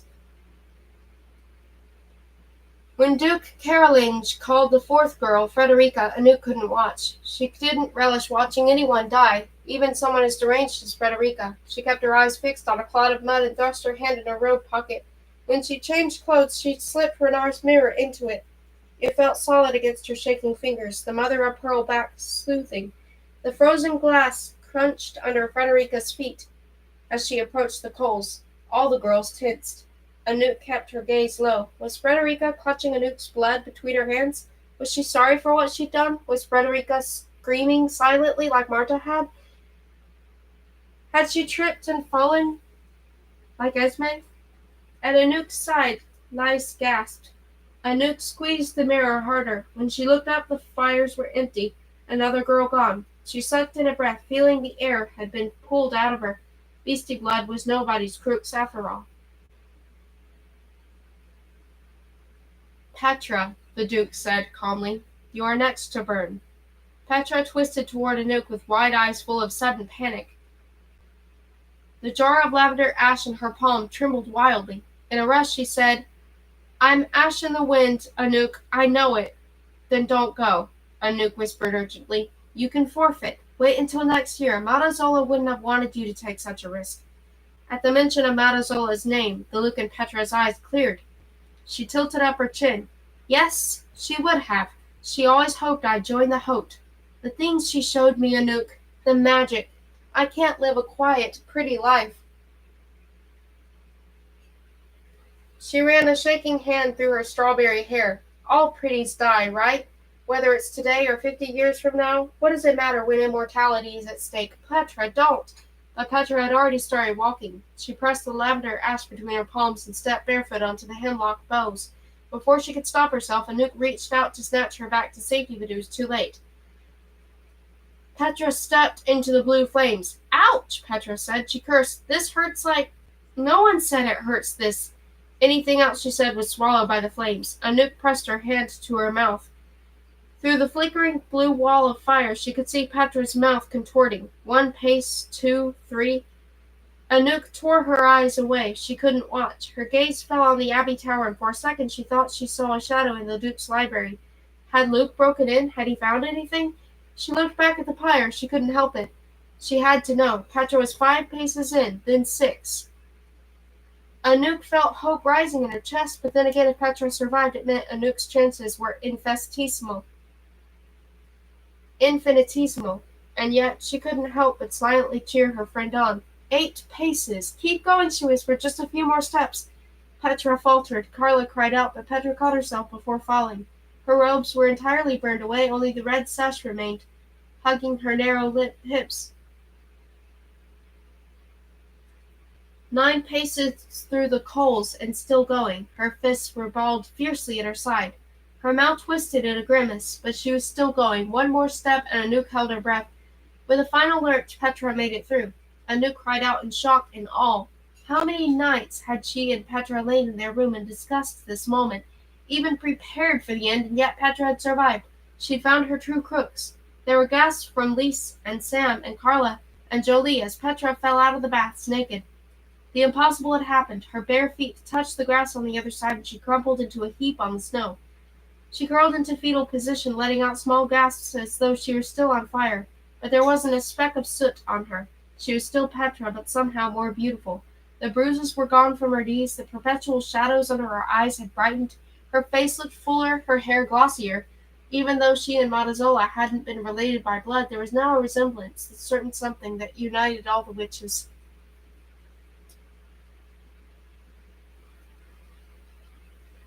The royals clapped with the first true enthusiasm of the whole day. A new witch was a valuable thing. New blood in the Hote. At the witchery feast tonight they would all be vying to win the loyalty of the new witch. promising her every luxury in return for her service in their court. Petra was French, but that didn't mean she'd be bound to serve Renard in the Parisian court. Already the Crimson Queen was arguing with a court from the Court of the Woods. The Duke whispered something to Saint, who took off and vanished over the northern mountains bearing the news. Anouk felt herself grinning. It was miraculous to witness the birth of a witch, and Petra was so fiercely proud. But the other remaining acolytes around her now wore stony faces. Anouk's own smile fell as she remembered why. Petra had survived, so what were the odds for the rest of them? Anouk suddenly felt like she might throw up. After the pretty servants had draped a cloak around Petra and helped her hobble to a bench to recover, the Duke calmly turned toward the rest of them. The remaining acolytes were staring in apprehension at the pyre. No, at Anouk. She touched her face and hair, wondering if she'd somehow smeared soot on herself. It took her a moment to realize that Duke Carolinge had called out a name, her name. Anouk, he repeated, you are next to burn. Her stomach plunged, the pain in her side flared. I'm going to die. She knew it like she knew the sun rose in the east. She dropped the twist of little Beau's fur. Fear roared in her head, deafening her. Lise wasn't smirking now. None of the girls were. They all looked as pale as Anouk knew she was. The odds were now equally poor for all of them. Dimly, Anouk became aware of someone calling her name from across the courtyard. Renard was shouting, but her senses had gone numb, and then he was standing, pushing through the other royals to speak to Duke Carolinge, his limp far more pronounced in his rush. He was pointing to Anouk, saying something to the Duke that Anouk couldn't hear, something about an unfair wound. Somehow, he'd figured out what had happened to her, but the Duke kept shaking his hand. A man of honor, but not a man of sentiment. The kind of man who would spend a year patiently, even kindly, training a girl and then not a blink as he watched her burn. Anouk. The voice came from the bench by the rectory. Petra, still shivering in the blanket, met Anouk's eyes.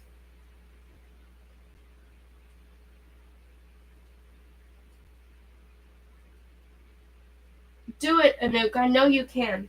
Anouk started to protest. There hadn't been two witches in the coal baths in decades. Petra jerked her chin toward the coals. Girl, go!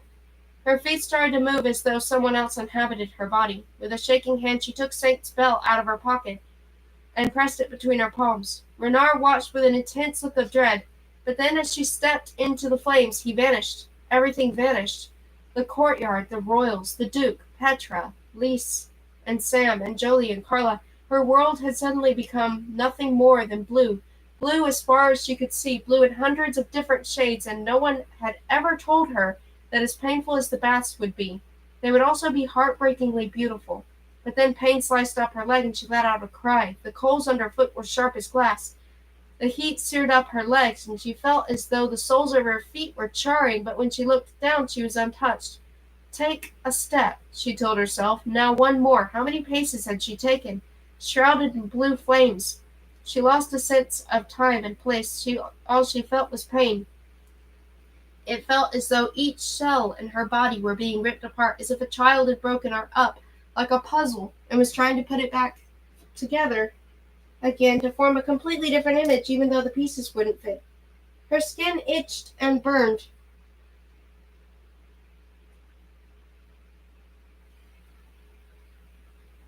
Beneath it, the muscle rippled as though someone was tearing it from her bone. Another step. Was this what it felt like, to be reborn as something else? But she had already been reborn as something else. Suddenly she was back on the floor of Madame Victoria's attic in a puddle of blood, with the other beasties standing around her. She'd gone from owl to girl, now from girl to witch. Another step. The pain was almost unbearable. Her hands were shaking. She wasn't even certain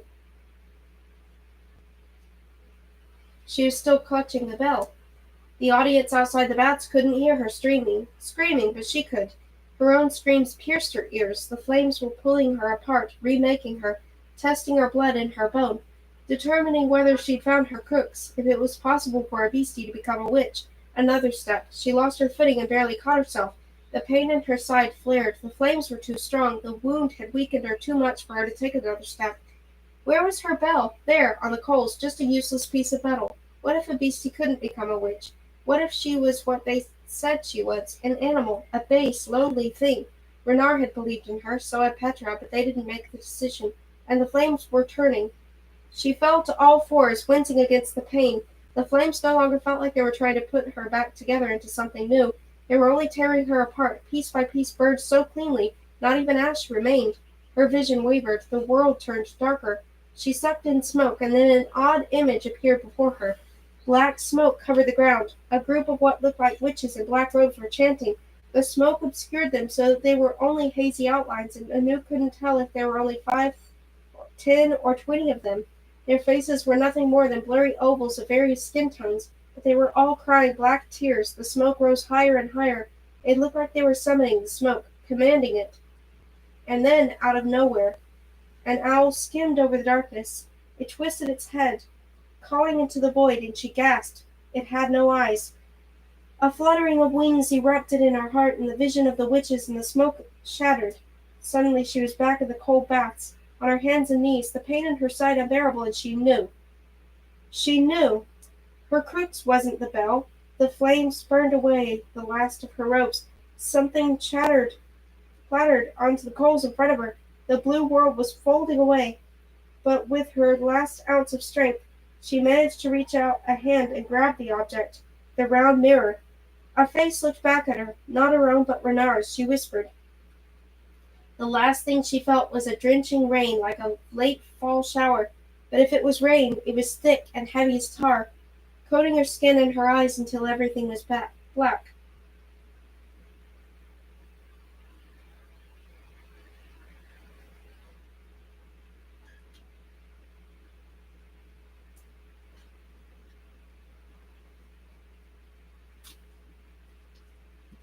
Okay, that was the end of part 1. So I can actually stop this stream and maybe give my voice a little bit of a rest and then read part 2.